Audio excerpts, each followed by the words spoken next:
Comienzan los Juegos del Hambre. Hoy se celebra el primer Consejo de Ministros tras el verano. Entre otros, se aprobará la creación de un Centro Estatal de Salud Pública con el fin de gestionar futuras pandemias. Pero Sánchez no da puntada sin hilo. Y siguiendo su política descentralizadora, ya ha anunciado que ese centro no se ubicará en Madrid. La guerra abierta contra Ayuso continúa y tras plantarse y recurrir al Constitucional el plan de ahorro energético del Gobierno por su invasión de competencias, ahora los populares se han posicionado firmemente y no temen decir que votarán en contra de este plan por sus medidas frívolas. Mientras que el precio de la vivienda sigue subiendo a un ritmo preocupante. Desde el Banco de España contradicen las declaraciones del Banco Central Europeo en las que aseguran que España se encuentra en recesión. Parece ser que el Ejecutivo no es el único que echa balones fuera. No sabemos muy bien con qué pretexto, pero si el fin es engañar a la sociedad ante lo que se vaticina como una de las peores crisis a las que se ha tenido que enfrentar este país, no lo están consiguiendo.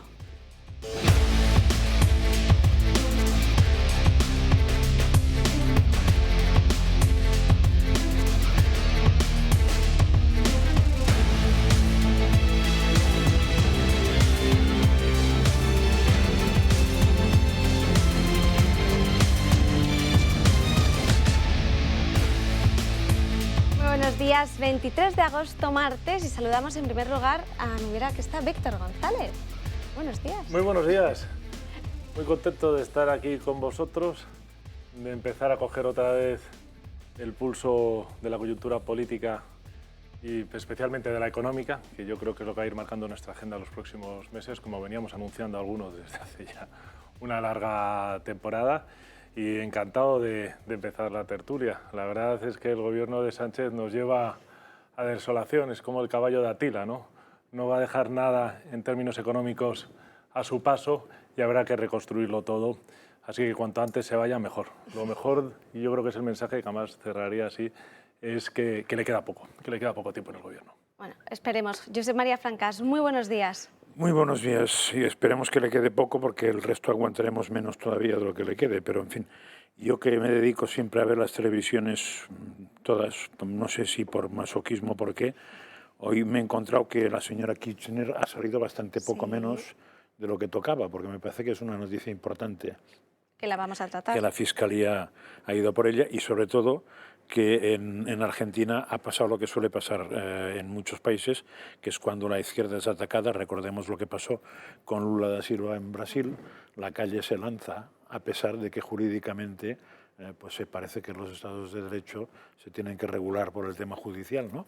Pero aquí, según quién eres, poco importa lo que diga un juez. Veremos cómo acaba. Y después, en cuanto a noticias, hoy me ha interesado una especialmente, que sale, creo que en Libertad Digital, cuando habla de las 42 subidas de impuestos del señor Sánchez que se acercan ya a las 50 de Montoro. Lo digo para que veamos que en algunas cosas se parecen mucho a algunos. Espero que en el futuro no se parezcan tanto. Javier Puente, muy buenos días. Muy buenos días, Ana. Un placer estar aquí con vosotros. Y yo al tema de que va a dejar económicamente muy mal este país sumaría el tema moral también, ¿no? Me gustaría que también el tema que se tuviese en cuenta o tener en cuenta desde la política, que se toque el tema humanista, que muchas veces se deja de lado y me parece también realmente importante aparte del económico. Y tenemos por este lado a César Sánchez. Muy buenos días. Muy buenos días. Si quieres puntualizar o dar alguna puntilla sobre algún tema. Pues no puedo estar más de acuerdo con los tres contertulios que han hablado ya. Efectivamente, nosotros vamos a trabajar para que este gobierno acabe cuanto antes.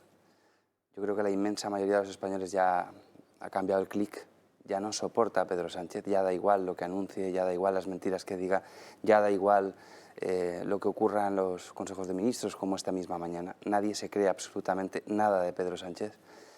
Y efectivamente es muy importante, ¿no?, que aportemos también a la política un valor moral y un valor ético a lo que está sucediendo en España, porque un gobierno que miente constantemente lo que está haciendo es generar una desafección enorme de la ciudadanía hacia la política, y eso en muchas ocasiones es caldo de cultivo para populismos que desde nuestro punto de vista, desde el Partido Popular, no son nada bueno para la sociedad, y hay que aportar moderación, determinación y desde luego cuanto antes hacerle ver a Pedro Sánchez que tiene que convocar elecciones y que tiene que marcharse.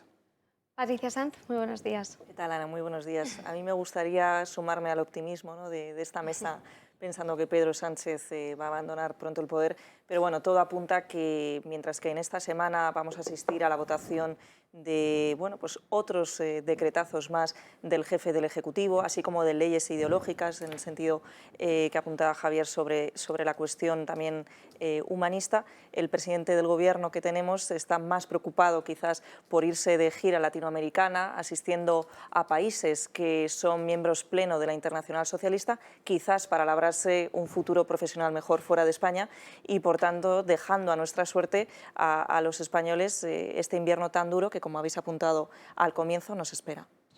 ¿Qué os parece si empezamos un poco por uno de los planes y de las medidas que se van a aprobar en este Consejo de Ministros, que es ese Centro Estatal Nacional de Salud que, como he indicado, no se va a ubicar en Madrid? De momento no se sabe dónde tendrá lugar ese emplazamiento, pero Enrique Ruiz Escudero ayer quiso hacer unas declaraciones. El Centro Nacional de Salud Pública tiene que tener un sentido, además después de lo vivido en la pandemia, que sirva para dar el máximo apoyo a la salud pública del Sistema Nacional de España y sobre todo para apoyar al Sistema Nacional de Salud. Yo creo que es un error estratégico sacarlo fuera de Madrid, porque puesto que aquí es donde se realiza la máxima actividad, es donde pues está el Ministerio, es donde se puede dar la máxima rentabilidad. ¿Estáis de acuerdo con que sea un error estratégico? No tengo claro nada. Si miramos, creo que la experiencia española, no sé qué gobierno fue el que se llevó la Comisión Nacional de los Mercados y la Competencia a Barcelona y creo que duró 2 años eso. O sea, la experiencia no parece que haya sido muy positiva en la historia. A partir de ahí, pues pueden experimentar lo que quieran. Claro, la gente que no vive en Madrid ya le gusta tener cosas de estas. De la misma manera que en Europa protesta España porque se quedó, si no del medicamento que se quedó, pues no gustó a nadie. Entonces, bueno, pues nada, depende, todo eso depende mucho. Patricia. Bueno, pues por un lado, a mí ya no me sorprende escuchar el típico tema o bien de la financiación autonómica o bien de la descentralización de órganos cada vez que vamos a iniciar un ciclo electoral, como es el caso. Tiene sentido en un Estado como el español, fuertemente centralizado, donde la capitalidad, ¿no?, el efecto capital de Madrid obliga a que todo el capital, a que todo se concentre, y en un momento de crisis como el que estamos viendo actualmente, hablar de crear más órganos o de llevarse órganos fuera, suponiendo un mayor coste a nivel administrativo, yo creo que no tiene ningún sentido. E insisto, creo que es un debate que se abre porque se acercan elecciones en mayo de 2023. Yo, en este tema yo creo que coincido plenamente con Ruiz Escudero y además me gustaría aportar algo. Es decir, cada medida que toma el Gobierno que tiene que ver con comunidades autónomas se está viendo cómo se ataca a Isabel Díaz Ayuso y a su Gobierno. Es decir, aquí hay una decisión política del Gobierno de España y aquí la cuestión es ver cómo se intenta debilitar el gobierno de Isabel Díaz Ayuso, que está haciéndole frente a las políticas de Pedro Sánchez, que están atacando en muchos casos la autonomía, valga la redundancia, de las autonomías en España, y en este caso de la Comunidad de Madrid. ¿Pero tú crees que con eso van a conseguir debilitar algo? No, no van a conseguir debilitarlo, pero desde luego que al final lo que pone de manifiesto es que el gobierno la intención, sí, intenta permanentemente atacar a la Comunidad de Madrid y en ese sentido a los madrileños. Yo creo que hay que apelar al sentido común. Los procesos de descentralización no tienen por qué ser malos, pero hay que apelar a la coherencia y al sentido común, que lo ha explicado perfectamente el consejero de la Comunidad de Madrid. Otro de los temas también que se van a aprobar es esa financiación autonómica para la rehabilitación de los edificios residenciales y las viviendas de uso social, y Pilar Alegría también dijo que esta era una medida de carácter fundamental. Vamos a aprobar medidas tan importantes como una fundamental distribución de créditos territoriales a todas las comunidades autónomas para posibilitar la rehabilitación y también la vivienda social. En definitiva, seguir aprobando medidas que mejoren la vida de los ciudadanos. Ese es nuestro objetivo y este es el sino de este Gobierno. Seguir haciéndonos cargo de la situación que vive nuestro país, sobre todo plantear medidas y respuestas para proteger a esa mayoría social, para proteger a esa clase media y trabajadora de nuestro país. No sé si estos son los temas que urgen ahora mismo a los españoles, pero bueno, esta es una medida más. Yo creo que habría que empezar denunciando a la censura a la cual hemos sido objeto aquí el PP y Vox, que no nos ha dejado opinar sobre el tema anterior, que me parece muy interesante, y que han hablado todos los contertulios, o sea que empezamos bien la vuelta del verano, censurados en la primera intervención. No, yo quiero decir algo. Que no queríais no, decir nada, has interpretado. Ya ese color rojo a mí ya, que te sienta fenomenal, hay que decirlo, me ha hecho presuponer. Pues bueno, por favor, yo cuéntanos. y luego enlazo con esto. En primer lugar, vale, yo creo que el objeto de descentralización de por sí no tiene que ser malo. Ahora, lo que hay que aducir a la hora de trasladar fuera de Madrid un centro tan importante o transformarlo creando uno nuevo, nunca mejor dicho, es si tenemos dinero para ello, porque como señalabas muy bien, en tiempo de crisis todo el mundo sabe, en una familia, en cualquiera que haya estudiado empresariales o estrategia militar, hay que concentrar los recursos porque son menos y optimizar, por lo tanto, algo que es mucho más limitado que en tiempos de bonanza. Pero eso hay que explicarlo, por qué lo sacamos fuera. Y por qué lo sacamos fuera a otra ciudad, porque se va a ir a una ciudad, y el objetivo tiene que ser un objetivo que la ciudadanía, que los españoles entendamos que es un objetivo acertado, porque resulta que es que el mayor número de científicos, de médicos, está situados en Valladolid. Porque si lo van a trasladar, como había dicho, lo van a trasladar o van a anunciar, otra cosa es que lo trasladen, que lo trasladan a aquella ciudad donde está gobernando el PSOE, porque va a ser el caramelo que apoye el proceso electoral que tendremos en el mes de mayo del próximo año. Y yo creo que eso, los españoles ya están cansados, ¿no?, de que se juegue con esto y que eso signifique un mayor coste a las arcas. Por lo tanto, sí a una descentralización inteligente, pero por criterios objetivos de eficiencia y eficacia. Punto uno. Y en cuanto a las viviendas sociales, que es el tema que nos toca, yo he de decir que en España tenemos un déficit enorme en términos europeos de viviendas sociales que son muy necesarias, especialmente para la gente joven, para que los matrimonios jóvenes y los chavales se puedan independizar antes y puedan construir su vida. El mayor coste que tiene uno, vamos, yo me fui cuando me casé. Porque dijo mi mujer nos tenemos que ir a vivir a otra casa, si no yo hubiese vivido en casa de mis padres, casado incluido, ¿no? por el dinero que te ahorras todos los meses, cualquiera que haga las cuentas matemáticas, y es algo que, oye, miras el caso alemán, te puedes ir a Francia, te puedes ir al Reino Unido si queremos salir fuera de la Unión Europea, y hay bolsas de vivienda social enorme, y eso pasa porque es que nos hemos vuelto locos, perdonadme, y yo creo que es un modelo que no ha funcionado, que impulsó Aznar, que yo creo que en su momento fue muy acertado, donde hay un señor que dice, de aquí el metro vale tanto y a partir de aquí vale 7 veces más. Y eso dispara todos los procesos, todos los costes finales que tiene que asumir el comprador de una casa. Para poder emanciparse, para poder generar una vida en familia, es muy importante que el acceso a la vivienda sea lógico y que no te signifique la mayor parte del ingreso que estás teniendo. Yo con un matiz que creo que es importante, ¿eh? Vivienda social la que se quiera, pero nunca de compra, siempre de alquiler. Porque de compra no deja de ser una cosa absolutamente injusta que mediante un sorteo, cuando no está apañado, que es la mayoría de casos, mediante un sorteo una pareja tenga la suerte de que le regalan de hecho una burrada de millones y al resto de parejas no. Entonces lo que hay que hacer es poner suficientemente viviendas, como por ejemplo tiene París o tiene Viena, absolutamente asequibles para los primeros años de emancipación. Y son unos alquileres muy baratos, pero que tienen un tiempo tasado y sabes que eso te sirve para impulsar, o lo que ha hecho la Comunidad de Madrid, de financiar o de avalar el 15% de lo que, bueno, pues son medidas, porque evidentemente la gente es importante que pueda vivir. Además, del tema inmobiliario vamos a hablar porque tenemos luego una entrevista. Es muy importante por el efecto de inflación que tenemos, la pérdida de poder adquisitivo que estamos sufriendo los españoles y que vamos a sufrir, por lo menos yo creo que en los próximos 18, por no decir dos años, con la subida de los tipos de interés. O sea, esto es a mí yo creo que estamos en un estado de estanflación ahora mismo. Es muy importante este tipo de medidas y especialmente, digo una vez más, en la gente joven. Oye, y si la van a regalar en propiedad, pues que sea con carácter retroactiva, como algunas otras leyes que ha sacado el PSOE, la de esta desmemoria histórica, y a los que tenemos familia numerosa, pues que nos den más puntos por números de hijos, ¿no? Porque para beneficiarnos, a mí nunca me dieron. Bueno, en relación, 2 puntos, ¿no?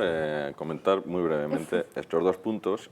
Pero bueno, me sirve también para hilar con un tema que creo que es lo que está pasando también, ¿no? Que es que cada semana nos pone este gobierno encima de la mesa un punto o un tema para que se debata, pero sin ningún proyecto global de país y sin hablar de los temas que realmente preocupan a la población.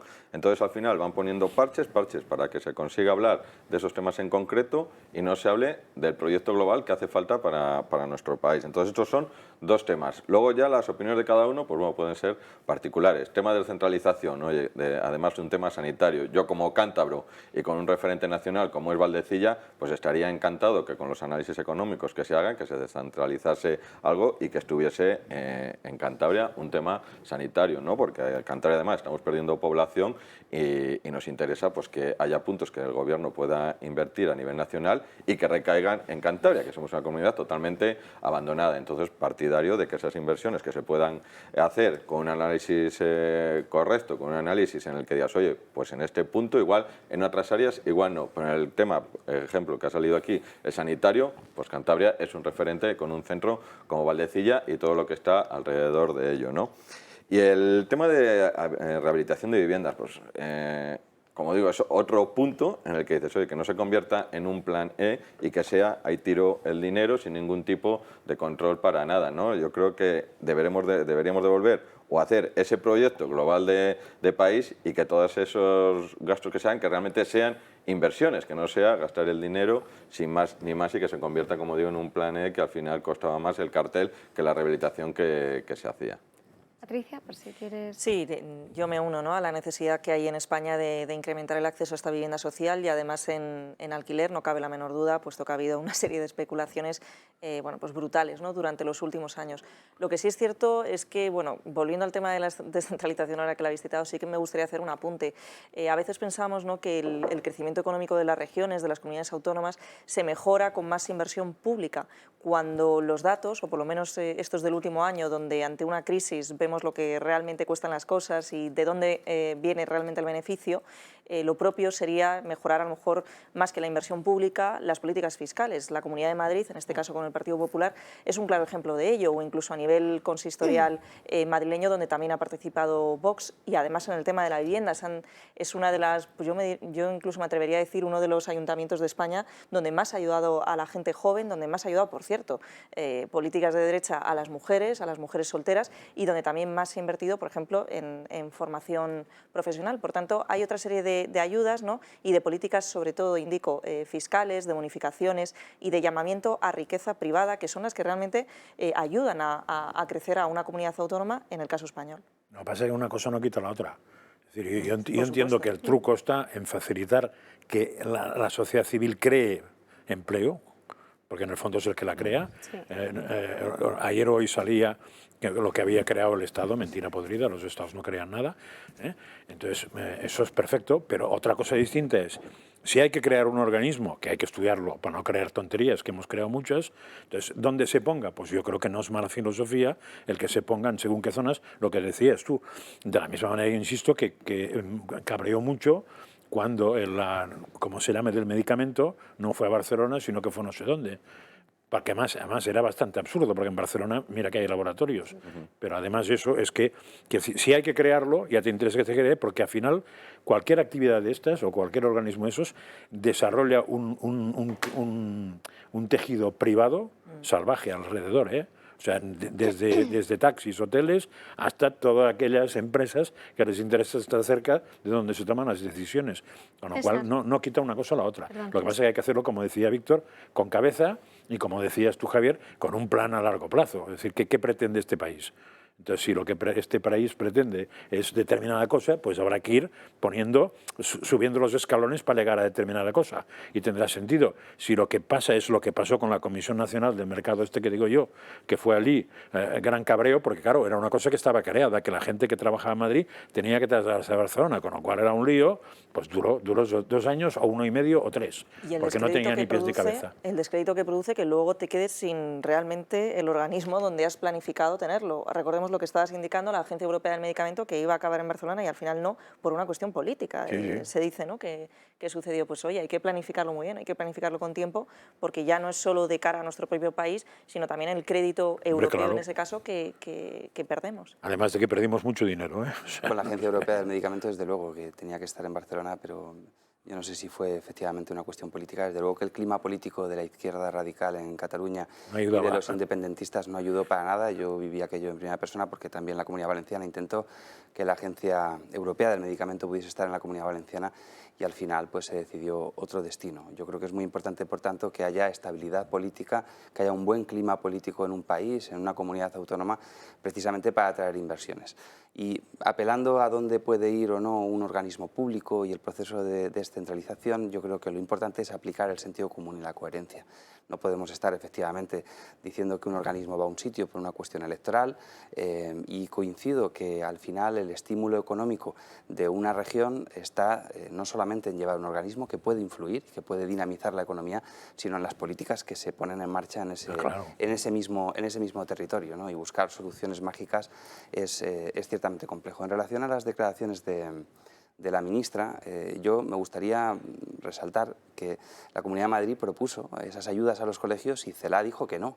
Y hay que hacer un poco de memoria, ¿no? El Partido Socialista está permanentemente cogiendo ideas que el Partido Popular puso en marcha y que propuso en un momento determinado. El Partido Socialista dice que no a todo lo que dice el PP y desde luego lo que pone encima de la mesa son aquellas ideas que son buenas, ¿no? Y hay un tema que es muy importante y que se ha dicho, hace falta un modelo de país. España en estos momentos tiene un desgobierno, no tiene un gobierno, tiene un gobierno que funciona a base de ocurrencias y a mí me gustaría lanzar encima de la mesa una reflexión, es ¿quién va a pagar todo lo que el gobierno está anunciando permanentemente cada semana en los consejos de ministros? En 2024 tenemos que empezar a devolver a Europa el dinero que todavía no sabemos en qué se va a gastar el gobierno de España, de los fondos europeos. Y todo hace prever que este gobierno va a dejar una situación muy compleja desde el punto de vista económico a nuestro país. Esto unido también a otro de los asuntos que está gestionando el Gobierno es ese nuevo plan de medidas de ahorro que desde el Ministerio de Transición Ecológica están analizando y ya se vislumbran nuevas medidas. Vamos a verlo porque es por lo que ayer dentro del PP decían que no las iban a votar si seguían esta índole frívola. Son muchos los españoles que llevan varios meses afirmando que España va camino de Venezuela, una teoría que cobra cada vez más sentido al ver las últimas medidas que está aprobando el gobierno. Calefacción a 19 grados, aire acondicionado a 27, restringir el uso de luz en los escaparates por la noche y ahora Teresa Rivera apuesta por atención a apagar los monumentos y restringir el alumbrado navideño. El Ministerio para la Transición Ecológica se encuentra preparando el nuevo plan de ahorro energético ante el posible corte de gas por parte de Rusia, unas medidas que tendrán un gran impacto para los ciudadanos, económico según el gobierno, social según los españoles. Y es que los nuevos cortes de luz podrían afectar también al alumbrado público, tal y como ha explicado el director general del Instituto para la Diversificación y Ahorro de Energía. Hay que recordar que el alumbrado público tiene una función muy importante, que es la seguridad ciudadana, por supuesto, por tanto, en ningún caso se vería limitada, ¿no? O llegaríamos a límites donde se pueda poner en riesgo la seguridad ciudadana, pero puede haber determinados tipos de alumbrado que podamos llegar a la conclusión de que sea prescindible. Un apagado que también podría afectar al famoso alumbrado navideño, ya que según él no tiene sentido que estén las luces encendidas toda la noche, un hecho que contrasta con la nueva propaganda del Ministerio de Teresa Rivera, que pretende instruir a los españoles en transición energética. Y atención, porque esta campaña costará 4 millones de euros, unas medidas que llegarán el próximo jueves al Congreso y que son duramente criticadas por la oposición. Pero el no por el no del gobierno, fíjese, lo entendemos, porque no le dejan. A lo mejor el gobierno querría sentarse con el PP, pero sus socios no se lo permiten, ni sentarse ni acordar. Estamos haciendo propuestas serias. Tienen 24 horas, mañana hay un Consejo de Ministros. Relean el documento, retiren las frivolidades. Pese a estas reacciones, todo apunta a que este invierno será duro y que los españoles tendrán que vivir casi a oscuras. Esto se debatirá, se aprobará el jueves en el pleno extraordinario del Parlamento, pero también quería hacer referencia con esos beneficios a los que ha aludido Teresa Rivera, a los que va a destinar 4 millones de euros, es para una campaña para concienciar a los ciudadanos sobre esa transición energética, el camino que tienen que seguir los ciudadanos para llegar a ella, y va a ser una campaña por un periodo de tiempo del 1 de enero al 1 de julio, o sea, de 7 meses de este año. ¿Pero para llegar a dónde, perdona? Es una transición como que los ciudadanos cambien sus hábitos de consumo para que sean más Los ciudadanos están cambiando sus hábitos de consumo en cuanto que la luz se ha multiplicado por 6 o por 7 y eso te trae a la realidad, ¿no? Al día a día, fuera de la órbita celestial del PSOE y de Podemos, del gobierno de coalición, porque al final tienes que pagar y ingresas y es un efecto caja inmediato, ¿no? Yo creo que eso no existe mejor, o sea, el decir la temperatura a cual tienes que calentar tu casa. Yo estaba pensando, por ejemplo, en casa de mis abuelos, que es una comunidad de vecinos, que la calefacción es central, que los primeros, os habrá pasado, tienen un calor enorme y los de más arriba se mueren de frío porque por lo que sea. Dice, ¿eso cómo lo van a hacer? O la gente mayor, que con 19 años, que tiene frío en invierno, dice, oiga, ya lo están pagando, ¿no? Ya asumen, si los que pueden, ese coste es superior o se ponen un jersey. Dice, oye, si usted me pone un precio subvencionado, no como ahora, que lo vamos a terminar pagando, porque lo ahora es una trampa. Me pone un precio subvencionado, como en las economías, vamos a decir, comunistas. Bueno, pues me viene aquí, usted me lo da, me sale gratis, yo tengo que llegar. Pero si yo estoy pagando a precio de mercado, ¿quién es usted para decirme absolutamente nada? Y luego las realidades familiares de cada uno son muy distintos. Quien no tiene un hijo que está enfermo, quien no tiene un abuelo que no sé, quien no tiene un hermano. Eso transmite que en ese gobierno están los comunistas, porque esto solo se le ocurre a esta... Comunistas y al hilo del ataque a la Navidad permanente, yo no sé, a mí me gustaría, parece una cosa que puede pasar un poco desapercibido, ¿no? Pero el ataque a la Navidad es permanente de este gobierno desde hace 4 años, ya lo fue con Zapatero, ya no solamente porque tengamos un presidente del gobierno, y permitirme, en fin, esta, entre comillas, casi frivolidad, pero es decir, un presidente del gobierno que se permite el lujo de felicitar el Ramadán, pero sin embargo no se permite el lujo de felicitar la Navidad, y todo es un ataque permanente. Yo creo que al final a quien se le va a acabar la fiesta es a este gobierno, y tiene las horas contadas. Yo creo que la gente ya está cansada de tanta ocurrencia. No, el vaso se ha derramado, eso es evidente. Pero en España, yo quiero decirlo, en España tenemos petróleo, tenemos litio, tenemos uranio, tenemos gas. Yo estuve con el presidente, es una gran multinacional norteamericana, reunido, que se ha quedado con los derechos de explotación de las reservas de gas que tenemos para más de 30 años del consumo actual. Y lo que hemos decidido, esta ceguera ideológica de unos y de otros, aquí están todos metidos, es dejar de explotarlos y no aplicar las tecnologías que se están aplicando de manera satisfactoria en otras partes del mundo, comprarles a ellos los recursos que nosotros tenemos y que hemos decidido no explotar, y por lo tanto lo estamos pagando. Y esa ceguera ideológica, esa transición a no sé dónde, yo creo que esta situación de realidad, este guantazo de realidad, pues nos tiene que devolver al sentido común de que tenemos que explotar, de explotar nuestros recursos comunes. Mira, un ejemplo, pues no, Colombia. Como mínimo conocer que este gobierno está negando a la sociedad española que sepa los recursos que tiene nuestro país. Claro, es algo sorprendente. En Colombia el gas que se consume es gas que se produce a nivel local y tienen reservas de gas, yo creo, garantizadas para los próximos 10 años. ¿Vía fracking también o no? No, fracking muy poquito, tienen por muy poquito. Esto... Porque en España tendría que ser fracking. Y es un gas subvencionado que se beneficia. ¿Quién se beneficia? Las clases más humildes de ese gas. Claro. En el momento Petro ha decidido que no va a hacer más. Pues no te preocupes, yo os garantizo que cuando se acabe el gas natural y tengan que importar gas de fuera, se acaba Petro.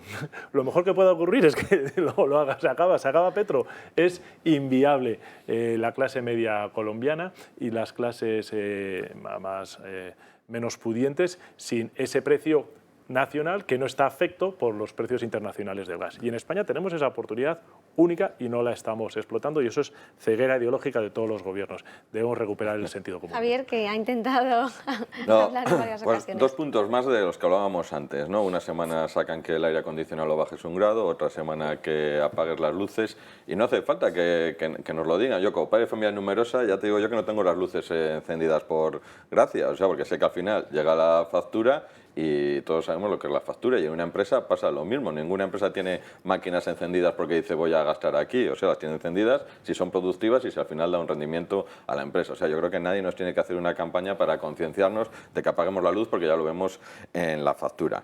Yo creo que estamos sufriendo una subida de precios que es un auténtico tsunami, y al final este gobierno lo que está haciendo frente a ese tsunami, pues está yendo con cubos de playa, que será muy bonito, muy alegre, muy divertido, pero que son totalmente inútiles, y lo que tenemos que hacer es ese plan global del que hablábamos y con medidas totalmente contundentes, medidas Para bajar la inflación, ¿cuáles son? Por cierto, una inflación que es la más alta en los 38 últimos años.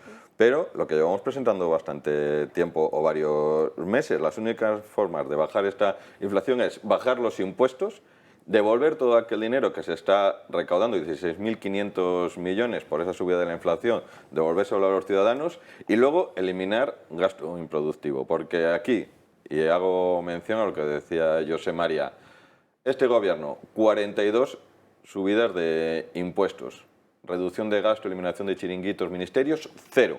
Eso es la realidad. 42 subidas de impuestos a todos los ciudadanos, 0 reducción del gasto, eliminación de ministerios, eliminación de chiringuitos. Y es en lo que se debe de trabajar y no poner, pues eso, parches. No, apaga la luz, baja 1 grado el aire. Oye, vamos a generar energía para que nuestras empresas sean competitivas, para que sean productivas y para que los ciudadanos puedan vivir bien y no morirse de frío ahora en invierno.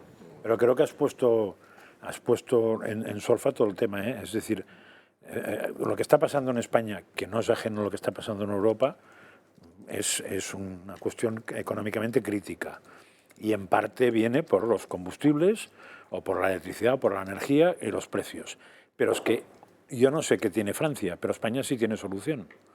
O sea, todo eso se podría resolver. Se podría resolver, como ha dicho Víctor, pues por ejemplo con el fracking en las provincias del norte, donde hay gas para aburrir. A mí me han llegado a decir hasta que hay para 60 años, ni siquiera para 30. Bueno, en reservas demostradas, otras cosas son probables. Eso tiene distintas graduaciones. En fin, da igual. 30 años. Luego resulta que con 30, abres y tienes más, ¿no? Pero con 30 me conformo porque llegaría a 100 y no creo que me interese llegar. Con 30 años me conformo. Yo con 30 me conformo perfectamente.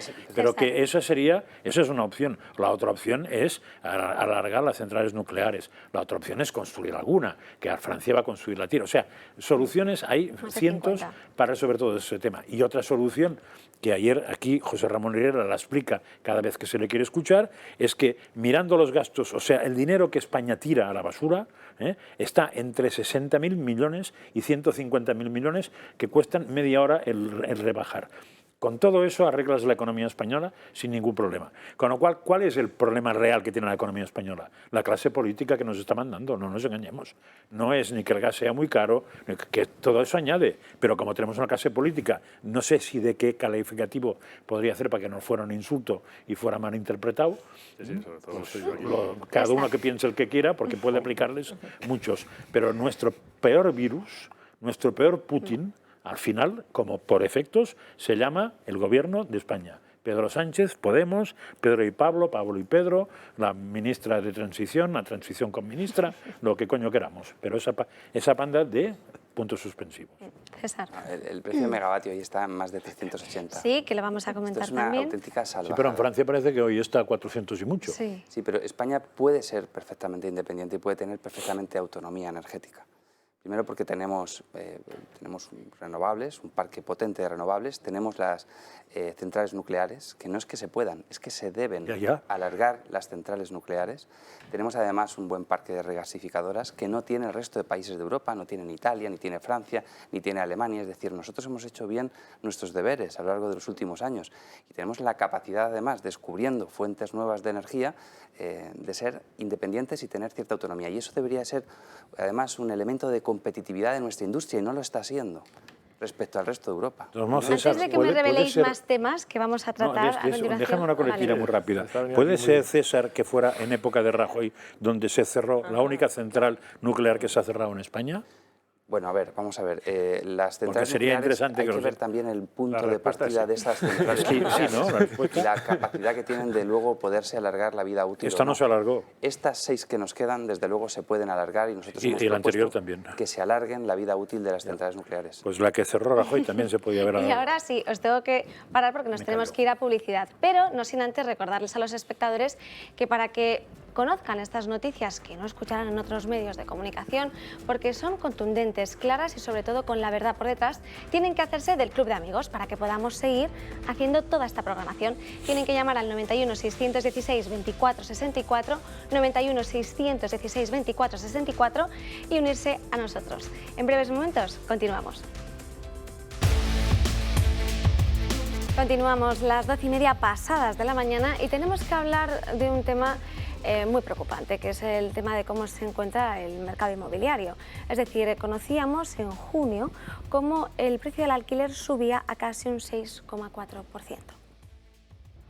El alquiler sube sin freno hasta niveles históricos. El coronavirus alteró la demanda, la oferta y los precios, que retrocedieron como hacía tiempo que no lo hacían. Sin embargo, la situación se ha dado la vuelta por completo en la primera mitad del año. Las rentas se han disparado de media un 6,4% y en junio el precio medio se situó en 11,11 euros por metro cuadrado al mes, el nivel máximo de la serie histórica y algo que no ocurría desde el año 2007. En cuanto a los precios, la ciudad con el alquiler más elevado es de Barcelona capital con 18,52 euros por metro cuadrado, seguida de San Sebastián con 17 y de Madrid capital, que se sitúa con 16,41 euros por metro cuadrado al mes. Estas subidas añaden más presión a unos hogares que tienen que hacer frente a una inflación del 10,8%, su nivel más alto en los últimos 38 años, lo que empuja a los propietarios a subir el precio para poder seguir obteniendo rentabilidad. En definitiva, un acelerón de precios que se apoya también en el descenso de la oferta y que dispara el alquiler en toda España, tocando máximos en algunas zonas, creando así un clima de inestabilidad y de escasa proyección de futuro para todos los españoles,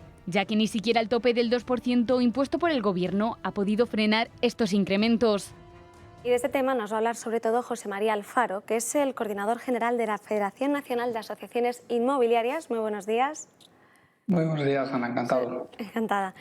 Tenía en primer lugar en mente preguntarle sobre todo porque ahora estamos, hay que recordarle a los espectadores, con un 2% de tope para esos alquileres que el Gobierno prorrogó con esas nuevas medidas que aprobó para finales de año. Pero ¿qué va a ocurrir cuando lleguemos a finales de año y esa medida ya no exista, si seguimos con esa tendencia tan alcista?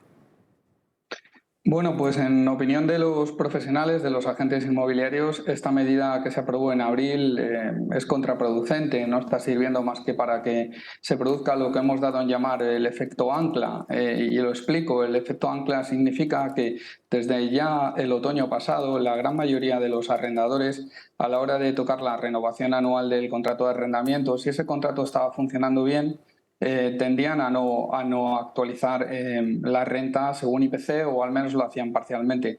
Desde enero la grandísima mayoría ni siquiera estaban aplicando subida alguna cuando les llegaba el momento de revisar. Pero desde abril todos, sin excepción lógicamente, se están agarrando a esa, digamos, carta de naturaleza que ha dado el Estado y permiten subir al 2%.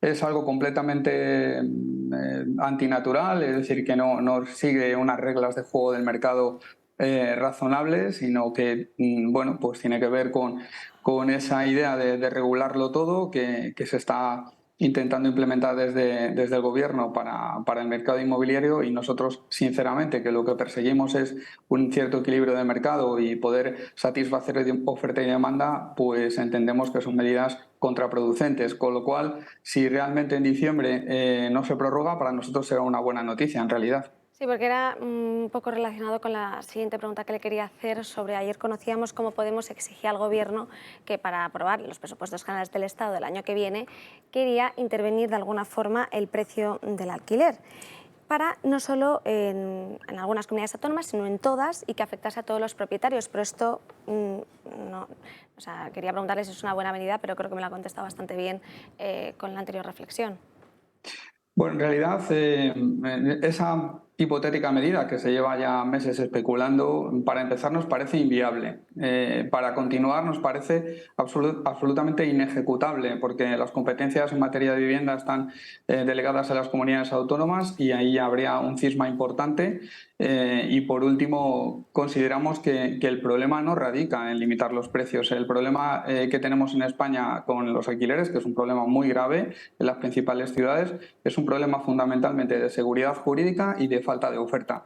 Y entendemos que ninguna de estas de estos dos problemas se está atacando de una manera eficiente.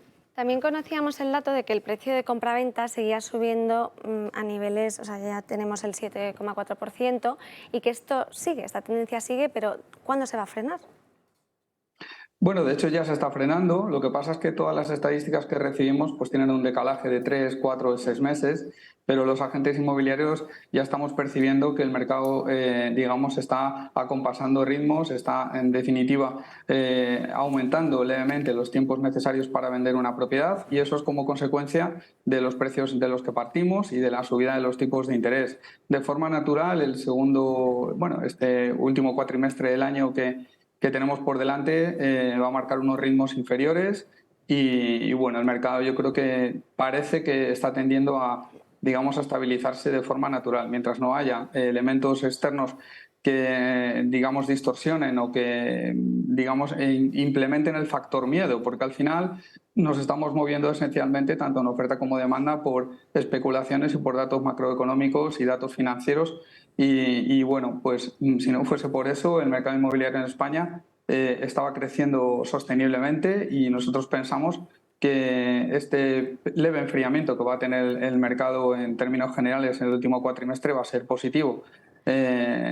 Entendemos que de aquí al 2023 veremos los precios estabilizarse en la gran mayoría de las ciudades. Otro asunto, y que podría sobre todo ser relevante para los espectadores, es qué factores en qué se tienen que fijar a la hora de firmar un contrato. Es decir, tenemos esta situación, está todo carísimo, la inflación cada vez se encuentra en peores números, entonces, ¿qué se tiene que fijar alguien a la hora de comprar un piso si no le queda más remedio o alquilarlo?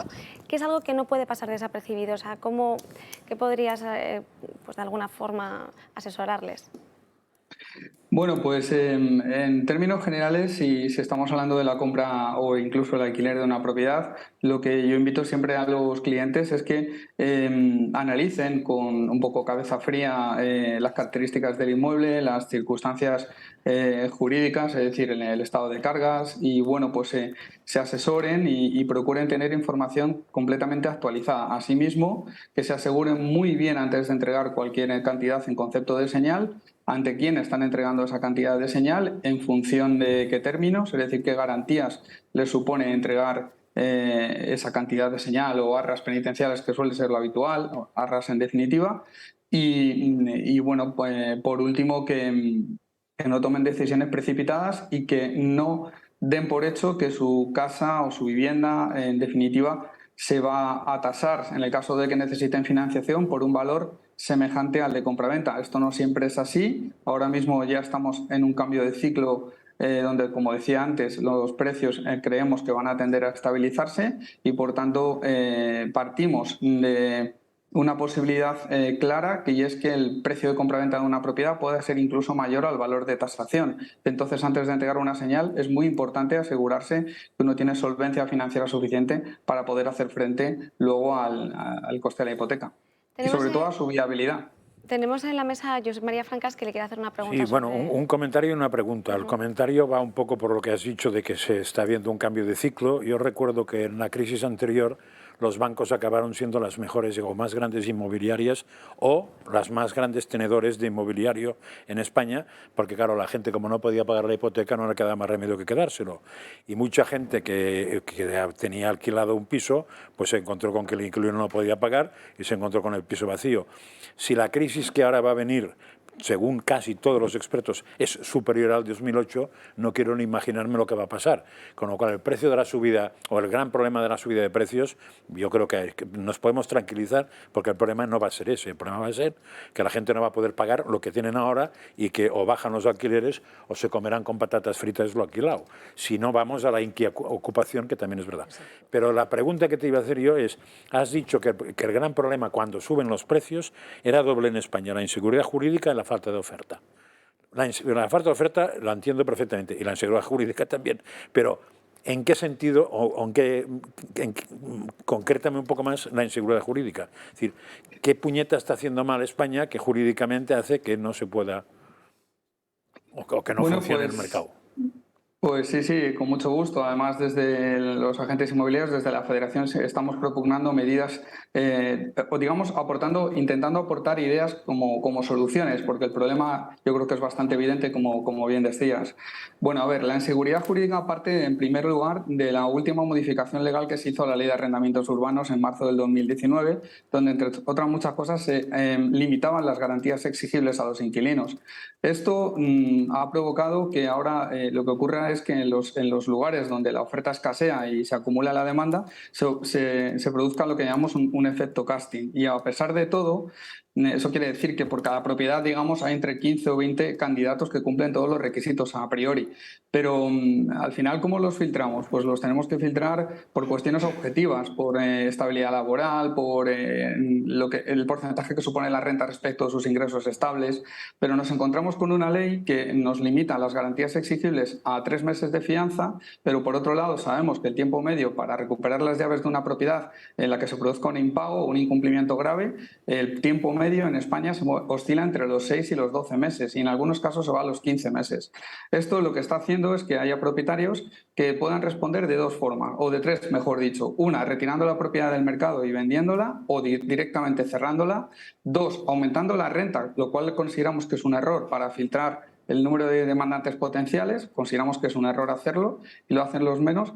Y 3, pues al final filtrando y seleccionando entre los mejores candidatos, lo que está produciendo una suerte de reducción de la oferta que no se está llevando más que a un mercado cada vez más recalentado. Por otro lado, cuando hablamos de la falta de oferta, es que lo que no podemos pretender es que se alquilen más viviendas cuando limitamos su rentabilidad, cuando limitamos los precios. Bueno, lo que tenemos que hacer clarísimamente es ayudar a que ese parque de viviendas que está hoy día cerrado se pongan en alquiler, y esto se puede hacer de diferentes formas. Por un lado, bueno, enlazando, habría, digamos, la pata de la obra nueva. La obra nueva, por ejemplo, hay soluciones como se están intentando llevar a cabo en Madrid, que me parecen muy interesantes, como el Plan Vive o el Plan Solución Joven, que lo que pretenden es aumentar la oferta a medio y largo plazo con la colaboración público-privada. Pero realmente el problema lo tenemos hoy, y hoy las viviendas que existen son las viviendas que están cerradas, las viviendas existentes. ¿Cómo las sacamos al mercado? Pues evidentemente lo que no vamos a conseguir sacarlas al mercado es con medidas punitivas, es decir, duplicando, triplicando el IBI por si la vivienda está cerrada, bajando la bonificación fiscal del 60% al 50% para el alquiler de vivienda habitual. De esta forma no lo vamos a conseguir. Lo vamos a conseguir incentivando fiscalmente, dando ayudas a las casas que se rehabiliten, que se hagan más eficientes energéticamente si se van a destinar al uso como vivienda habitual. Es decir, con medidas incentivadoras, con medidas que ayuden, no con medidas que pongan sanciones o de alguna manera sean medidas punitivas que vayan justamente en contra de lo que se persigue, que es el aumento a corto plazo de la vivienda cerrada, la vivienda que se podría poner en el mercado del alquiler, y también perfeccionando la ley de arrendamientos para que sea más ágil a la hora de resolver conflictos y, por supuesto, dotándolo de más seguridad jurídica. Y en ese aspecto, las comunidades autónomas podrían hacer más con el sometimiento a arbitraje, por ejemplo. Le quería hacer, Víctor González, una última pregunta. Muchas gracias, José María. Yo estoy totalmente de acuerdo, y además así lo hemos estado defendiendo, que el problema que tenemos es la falta de seguridad jurídica y la falta de oferta. En primer lugar, pero también creo que no es lo mismo grandes centros urbanos, como puede ser Madrid y todo, como pueden ser ciudades medianas, como Salamanca o León, donde yo creo que la subida de precios es inexistente porque no hay oferta para alquilar. O sea, desafortunadamente son ciudades que están perdiendo población año contra año, y yo, no sé si os pasa, yo estoy adicto a una página web de estas y recurrentemente voy viendo casas como inversor, y a lo mejor las tengo vistas desde hace un año y veo que no hay rotación. Pero bueno, te quería preguntar sobre la ayuda y sus efectos, pues, si los estás viendo, que prometió el Gobierno, recuerdo si eran 250 euros para los jóvenes estudiantes, que ya no van a ser los padres los que ayuden a sus hijos, ni ellos con su trabajo, sino que el Gobierno ha decidido quitarnos de nuestros impuestos y preguntárselo si dárselo. ¿Qué efecto está teniendo eso? ¿Se está palpando de alguna manera? ¿Lo están recibiendo estos jóvenes me parece que eran entre 20 o 18 y 35 años? Yo a 35 años ya tenía, no sé si eran 5 o 6 hijos, pero bueno. ¿Y cómo os está afectando a vosotros? Y si eso realmente está llegando, ¿no? Porque los datos que nosotros tenemos es que no está llegando absolutamente a nadie, la promesa que hicieron hace 7 meses y vuestra valoración al respecto, ¿no? Gracias. Pues efectos efectivamente ninguno, o en todo caso de confusión, porque esta medida se anunció en octubre, creo que se aprobó en enero, pero a día de hoy, y estoy hablando por una agrupación de más de 4.500 agentes inmobiliarios en toda España, no tenemos constancia de que en ninguna comunidad autónoma ya se esté percibiendo esa ayuda. Por otro lado, esa ayuda está limitada a los 35 años, cuando la edad de emancipación más o menos en España se acerca a los 30 años, o sea, está cubriendo un gap de 5 años. Y por último, solamente es durante 2 años. Si yo le digo a un propietario que alquile la vivienda a una persona joven, que seguramente se lo merece, porque tiene, entre otras cosas, el complemento de la ayuda para poder hacer frente al pago de la renta, resulta que está firmando un alquiler de vivienda habitual que puede prorrogar potestativamente el inquilino hasta los 5 años, pero a los 2 se le acaba la ayuda, pues le estoy poniendo al pie de los caballos. Yo tengo que informar a mis clientes adecuadamente y la realidad es que ninguno de los arrendadores debería de contar con esa ayuda a la hora de tomar la decisión de a quién alquilar la vivienda, con lo cual considero que es una ayuda ineficiente y que lo único que está creando es confusión y que prácticamente se va a acercar ya al año desde que se anunció esta medida y todavía ni siquiera se está cobrando. Muchísimas gracias, José María Alfaro, por estar aquí esta mañana con nosotros. Gracias a vosotros. Y antes de seguir, nos tenemos que ir a una breve publicidad, pero no sin antes mencionarles a los espectadores que pueden participar en esta tertulia. ¿Cómo? Escribiendo mensajes en el Telegram de Julio Ariza el Toro, para que puedan seguirnos, comentar lo que les apetezca y dar también su opinión sobre los temas que tratamos y que intentamos de alguna forma defender o no. Enseguida volvemos. Tenemos que hablar de un tema económico porque, como introducía al principio, el Banco de España ahora se posiciona en contra del Banco Central Europeo diciendo que España no entra en recesión. Pero nos lo va a contar Luis Sordo. Muy buenos días. Pues así es, el Banco de España contradice al Banco Central Europeo y niega que haya una recesión en nuestro país a corto plazo. Así lo confirmaba la subgobernadora del banco, Margarita Delgado, que reconoce también que no hay riesgo cero y que podría haber algunas complicaciones, como puede ser el corte de suministro de gas ruso a Europa. De esta manera contradice a la consejera alemana del Banco Central Europeo, Isabel Schnabel, que alertó de una recesión en la zona euro que coincidiría con los niveles de inflación. Ante este escenario, lo que recomienda el Banco Español y considera lo más importante es subir los salarios un poco por debajo de la inflación y que las empresas deben reducir los costes finales. Datos más que sorprendentes después de que ayer la AIREF proveyera un retroceso del 0,2% de la economía, teniendo en cuenta los niveles de julio. Anticipan una caída del 0,2%, como ya comentaba, pero es que además sería la primera recesión desde el primer trimestre de 2021 y, atención, por debajo del 2,7% de niveles prepandemia, aunque eso sí, todavía queda agosto y septiembre. Muchísimas gracias, Luis. La verdad es que son unos datos totalmente escalofriantes. Agosto ya ha sido un... Sí, Patricia. Pues sí, además no solo a nivel ya de datos económicos puros y duros. Hace poco el Ministerio de Asuntos Económicos compartió un cuadro resumen explicando que pues, la gran mayoría de indicadores bajaban, sino también, como apuntabais, a nivel de desempleo. Se espera que agosto sea el peor octavo mes, ¿no?, desde 2019. Julio tampoco ha cerrado excesivamente bien. Y bueno, una de las cuestiones que enfrenta ahora Moncloa y que sus socios para la negociación de los presupuestos generales del Estado del próximo ejercicio fiscal va a poner sobre la mesa es precisamente este cuarto y último trimestre del año que cerramos, que va a ser terrible. A ver cómo nos lo explican, ¿no? A ver cómo nos lo venden. Estábamos explicando fuera de cámara que bueno, van a intentar pues granjearse una serie de medidas sociales este gobierno de izquierdas, pero la materialización no llega a tiempo. tuvieron tiempo durante el año posterior a la pandemia, habiéndolo aprobado a finales del 2020 para el 2021, como sí se hizo desde algunas comunidades autónomas, de mejorar la situación, de conceder, no sé, exenciones temporales a los autónomos, en fin, tantas y tantas medidas, y ahora llegan mal y tarde. Por cierto, la tabla de autónomos que se aprueba este jueves en uno de los múltiples decretazos del Gobierno, nada va a hacer para paliar la situación del 2023, aunque sí para prepararse de cara al votante y a captar a todos aquellos ciudadanos que sí esperan algún tipo de respuesta, al menos tardía, por parte del Gobierno. Hemos tenido el peor mes de julio en los últimos 15 años.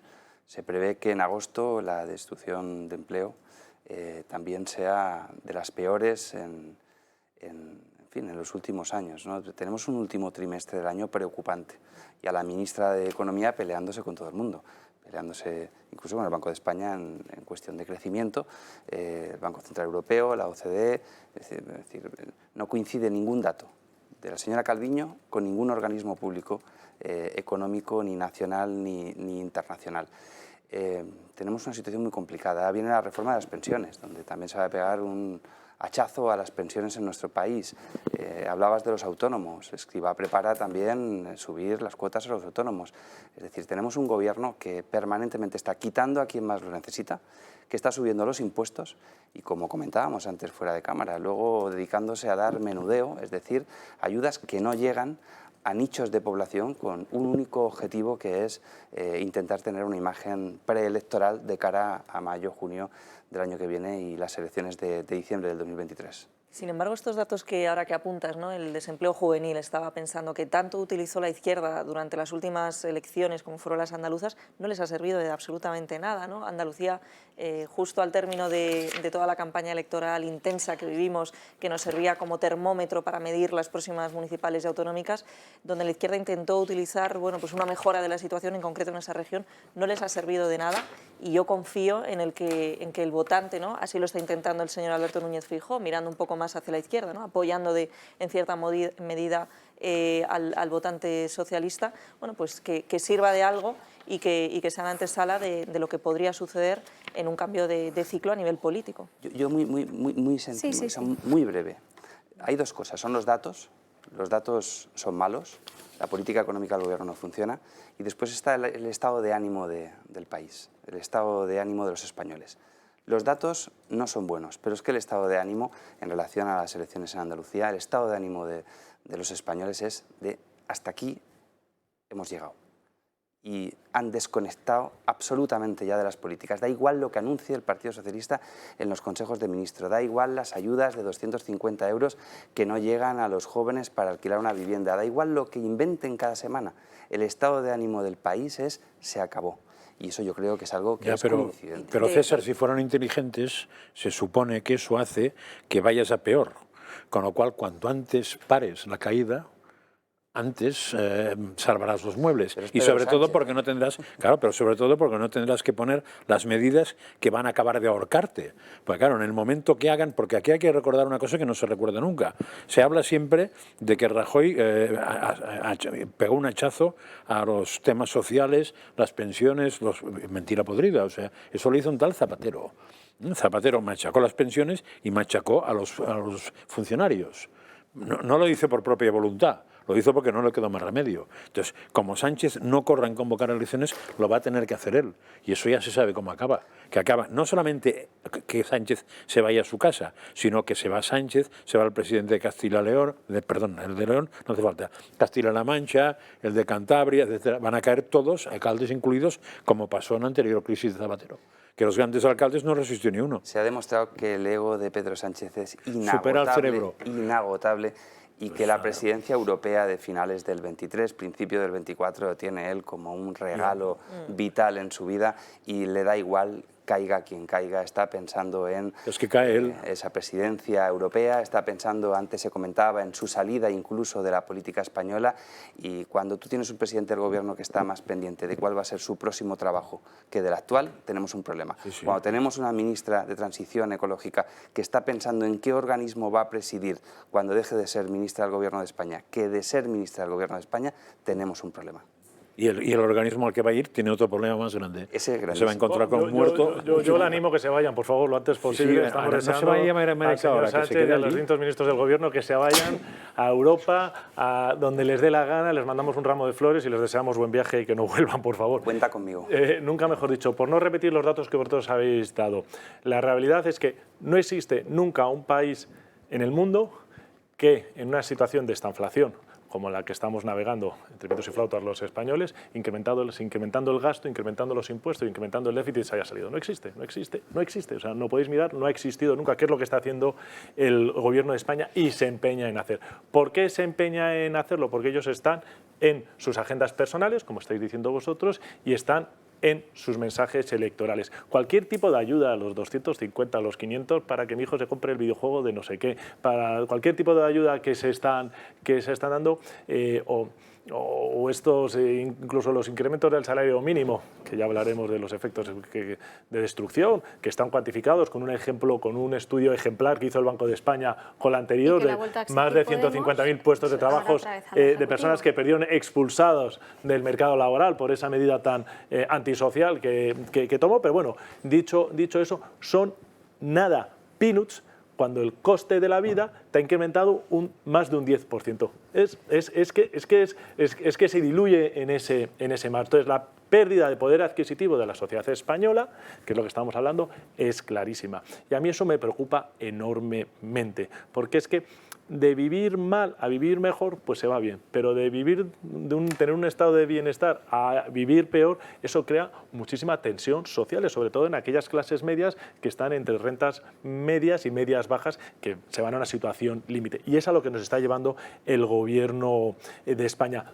Todos los indicadores internacionales, a partir de septiembre, ahora que lo vamos a empezar a publicar, todos van a dar peores datos de los que daban antes todos. O sea, eso es indudable. Y el único que está mareando la perdiz sin hacer absolutamente nada, porque está con otras preocupaciones mucho más mundanas y menos virtuosas para el interés general de España, es el Gobierno del PSOE y de Podemos. Y eso es lo que tenemos que hacer.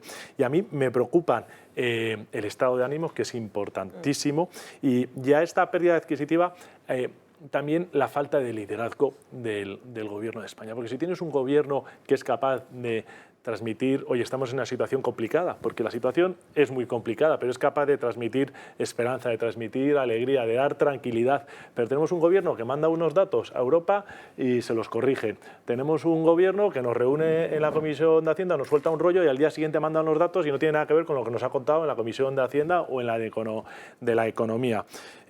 Por lo tanto, lo mejor que nos puede ocurrir es que el desgobierno se acabe, que se convoquen elecciones y que todos los españoles asumamos.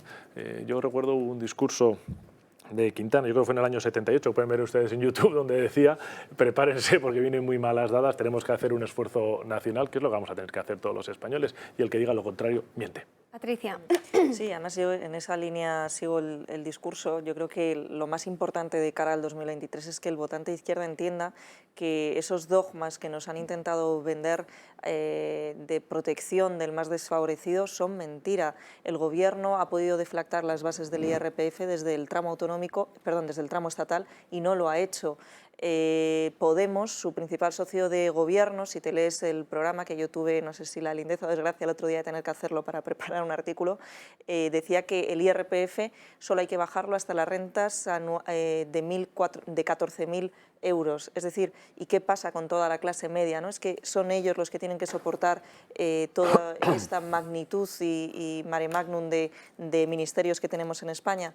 ¿Qué ha pasado con tantos y tantos incentivos fiscales que han ido desapareciendo progresivamente y que llamaban a riqueza? El régimen de impatriados, el modelo 720 que evitaba que la gente, incluso en lugar de tener las cosas en España, las pudiese tener en el extranjero.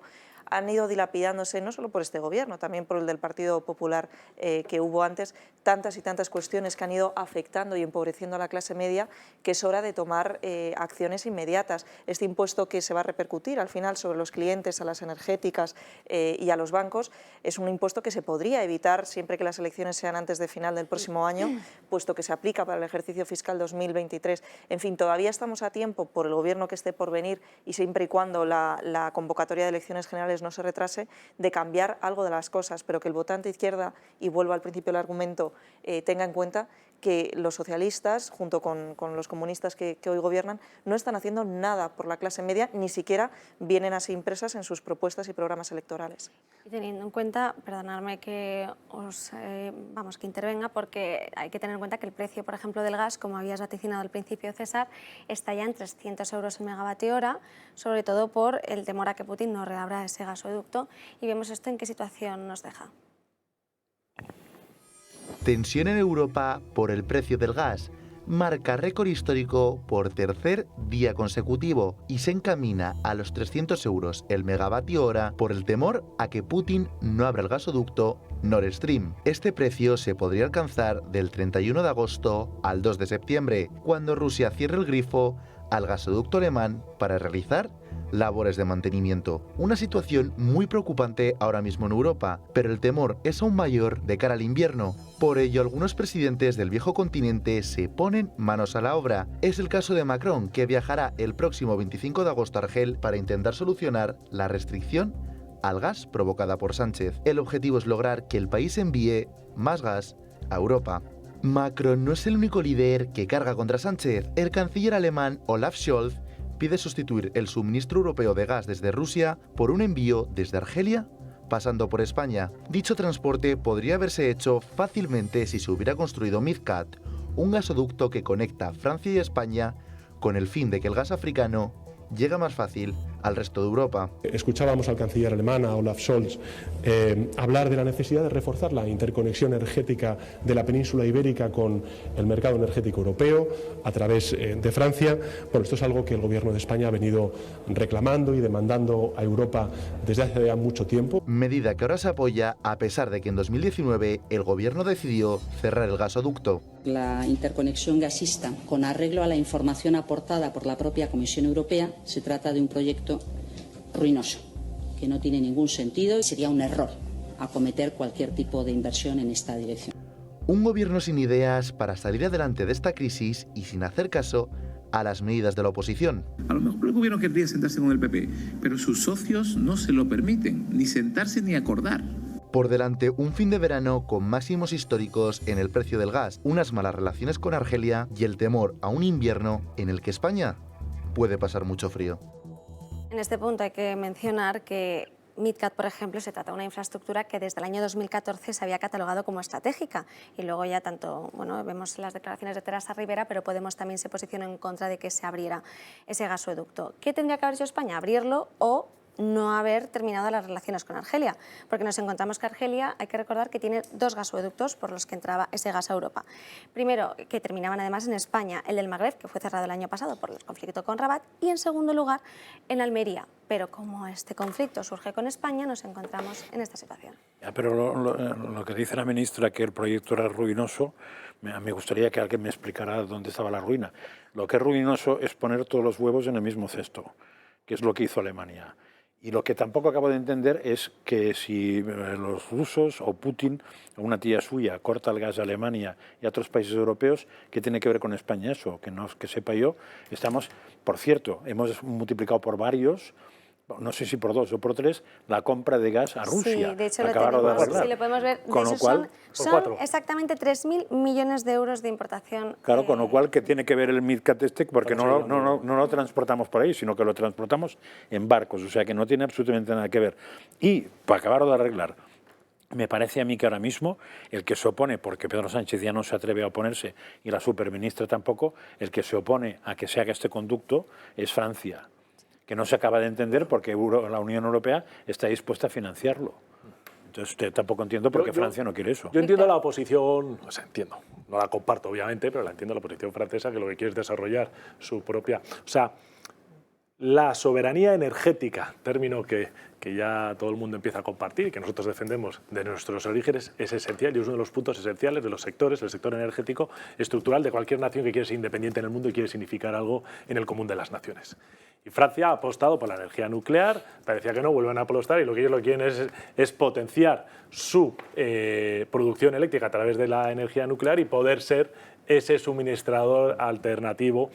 Para nosotros, para España, yo creo que es profundamente interesante esta conexión y que poseamos un nexo a través de esas instalaciones portuarias que comentabas tú antes, que podamos ser parte del juego de esta balanza geoestratégica, porque todos tendrán mucho más interés en cuidarnos, igual que han tenido. El error alemán, hay unos vídeos que se pueden ver, uno en una mesa sentado Trump con el canciller, con Merkel, y otro en la sede de Naciones Unidas en Nueva York, donde Trump está diciendo a los alemanes qué es lo que están haciendo ustedes dependiendo cada vez más de los rusos. Esto es incomprensible, y los tíos se reían. O sea, se ve en el vídeo cómo se empieza a reír la delegación alemana de las declaraciones de Trump. Pero no solo es Alemania, desafortunadamente la mayoría de los países del centro y del este de Europa tienen una dependencia del gas ruso. Pero algunos es que estaban antes con Rusia. Caso ejemplar ha sido el polaco, que ha hecho ¡pum! Y lo ha cortado. Ole su valentía, que yo creo que es lo que tenían que haber hecho los alemanes, que ellos tomaron esa decisión y le estamos pagando todo. No solo ¿en qué nos afecta? Pues en cuanto que Alemania tiene que comprar gas en el resto del mercado, pues sube la demanda y por lo tanto lo encarece. Pero nosotros tenemos una situación única y privilegiada. Lo que ha ocurrido con Argelia es absolutamente incomprensible, y eso nos viene a unas cosas que hemos dicho tantas veces: el peor gobierno en el peor momento. ¿Cómo ha podido ocurrir esto con Argelia en el momento en el que ha ocurrido? Es algo inexplicable.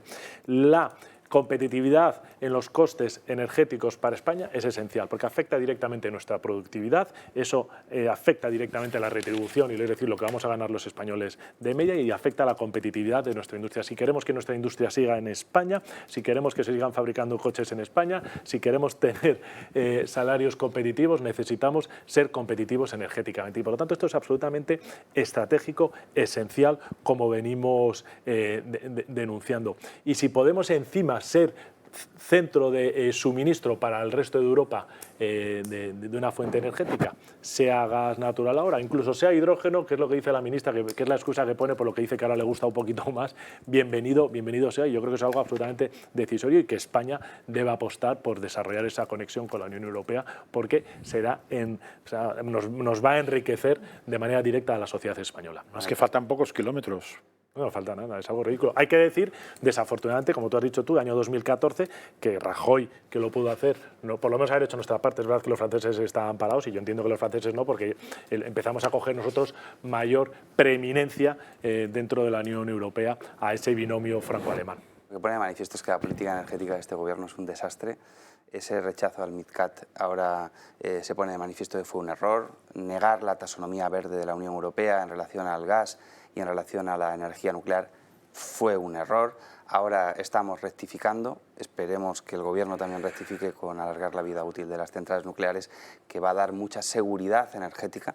Hay que recordar que el trilema energético son tres cosas: que la gente tenga seguridad de suministro, cosa que hoy está en juego con este Gobierno socialista, a un precio competitivo, cosa que hoy está en juego, y también, por supuesto, la sostenibilidad medioambiental, por la que tenemos también que preocuparnos. Pero este Gobierno no está haciendo bien las cosas en materia energética, está generando muchísima incertidumbre, hasta el punto de que en una visita reciente que hicimos a una azulejera en Castellón, tienen dudas de que puedan seguir abiertas este último trimestre del 2022, porque no son rentables las industrias si el precio de la energía sigue subiendo. Y eso afecta a nuestra balanza comercial, afecta a nuestras exportaciones en consecuencia, a la creación de empleo. La gente al final va a acabar en ERES, vamos a tener que ir creando ERES. Los ERES de la pandemia, el Gobierno va a tener que crear los ERES energéticos, es decir, de aquellas empresas que van a tener que cerrar porque no pueden pagar el precio de la energía, y eso va a generar una situación económica que esperemos que cuanto antes vengan las elecciones y podamos hacer un giro. Y además, históricamente hay que contar que España, el precio de la energía industrial siempre ha sido una losa para la competitividad española frente al resto de Europa. Siempre desde hace años. Las declaraciones es que si no del tienes que ir a Frente salarios, Polisario, que es lo que hicimos en la última gran crisis. El problema está también con la crisis de Argelia, que tenemos ahora. El Frente Polisario, de hecho, hacía las declaraciones tras haberse conocido ese pronunciamiento de Mohamed VI sobre España, que reconocía pues, el Sáhara Occidental. Y teniendo en cuenta que el Frente Polisario indicaba que eso dejaba en muy mal lugar y en muy mal estado a España, porque claramente se estaba situando de forma contraria al derecho internacional, y así lo decía Abdullah Arabi, que es el delegado del Frente Polisario en España. Esto al final complica más la situación. Borrell esta mañana, ante mi asombro, ha dicho en televisión española, creo que es, ha asegurado que la posición de España con respecto a Gibraltar y al Sáhara no había cambiado, y que España estaba con la Unión Europea a favor de que hubiera un referéndum en el Sáhara para que tomaran la decisión de dónde querían. El rey de Marruecos. El mismo que estaba, por cierto, Borrell, no sé si es fue ayer o antes de ayer. Por eso Argelia se ha cabreado con nosotros, algo incomprensible. Nuestros argelinos... Pues hemos cabreado a todo el mundo. A todos, a todos. Tenemos ¿Os parece normal que diga Borrell eso en televisión la española? inmigración desbordada, que se suponía que había algún tipo de, en fin, de Sí, justificación. pero no me adelantéis temas porque de esa la inmigración también hemos quedado. Bueno, yo quiero decir que yo no creo no te me que en cueles. España tengamos problemas de suministro, que sí los van a tener probablemente los alemanes, que sí tengan. Nosotros en España, gracias una vez a las instalaciones portuarias que tenemos, será un problema de precio, no de suministro. No existe ninguna razón para que haya un problema de suministro en España, porque el gas va a ir, lo que pasa es que va a ser sustancialmente el que lo pueda pagar, claro. Le quería dar paso a Javier Puente, que lleva Dos cosas brevemente. Un poco, coincido con las posiciones que hay. Estamos dando unos mensajes muy catastrofistas. Espero que a lo largo del programa hablemos de algún tema o propondremos, espero proponer temas positivos. Pero en relación a este tema, quería comentar que la imagen internacional de España está deteriorada. Hablábamos de todo el tema interno, de que no hay un proyecto como país y que van poniéndose parches para que se hablen cada semana. A nivel internacional todavía la situación es peor. Y este es un ejemplo en el que, viendo cómo está Francia haciendo sus deberes, Alemania haciendo sus deberes, cada uno mirando para sí, que eso también es un tema que dices, oye, ¿dónde está aquí la Unión Europea? Si cada uno va a lo suyo y a ver cómo soluciona su problema. Francia dice, oye, no, si es que yo quiero suministrar el gas a Alemania, que no sea España, que yo quiero tener mis gasificadoras y demás, que lo tiene regasificadoras, que las tiene España, pero yo voy a solucionar mi problema. Que ese tema me preocupa, pero me preocupa más que es que nuestro presidente esté ahora por Sudamérica dando vueltas sin saber a qué va allí, cuando el problema real es este que estamos teniendo energético y que deberías de estar solucionándolo, ¿no? Y luego el tema que comentabas de las azulejeras, o sea, yo como hijo de ganaderos, este fin de semana también he estado en varias ferias ganaderas, y es que los ganaderos están vendiendo las vacas de leche porque están asfixiados totalmente. La luz, el gas, el diésel, la subida de las materias primas, la subida de los piensos, están totalmente ahogados, totalmente abandonados, nadie habla de ello, y me preocupa las familias de los ganaderos, sus hijos, y como digo, también me preocupa el resto de familias, porque si no hay ganaderos, si no hay agricultores, a ver qué pasa en nuestras neveras, que no vamos a tener tampoco comida. Y ahí tampoco se está haciendo absolutamente una crisis alimentaria nada. Importante. No se está haciendo nada. Sí, pero una vez más no de suministro, sino de lo que indicabais, de precios. Al final, ¿quién va a poder comer pollo? Es que ya no hablamos de productos de lujo, ¿no? ¿Quién va a poder comer pollo este último trimestre del año? ¿Quién pueda pagarlo? No, pero lo que está comentando él es un tema interesantísimo, tristísimo y muy mal enfocado. El problema de los productores de leche es que están vendiendo sus vacas, que es la que produce la leche, para poder pagar las deudas que tiene, porque si tiene el vencimiento del préstamo del banco, entonces si no paga y no sé cuántos, y se están quedando sin capacidad. La destrucción de centros de producción o de granjas ganaderas productoras de leche, estuve mirando los otros datos y es algo salvaje, o sea, es más. Cerrando, pero luego es imposible. Los pollos también, Y el dato es que, y hay unos datos que puede que haya problemas de suministro de leche, en el caso concreto de la leche, estas navidades, y esto no es, es una entelequia. Si el nivel de destrucción, de cierre de granjas de explotación, el de huevos no me lo he estudiado. Sí, pues es el mismo fenómeno. Iba a decir que fenómeno. No, los míos, pero el nivel de, lo he estado mirando y es que es un dato muy triste de incapacidad de subsistencia, porque están vendiendo por debajo del coste. Hemos dejado de ser una referencia en imagen como país dentro de lo que es el mundo occidental y ahora somos una referencia en el mundo sudamericano.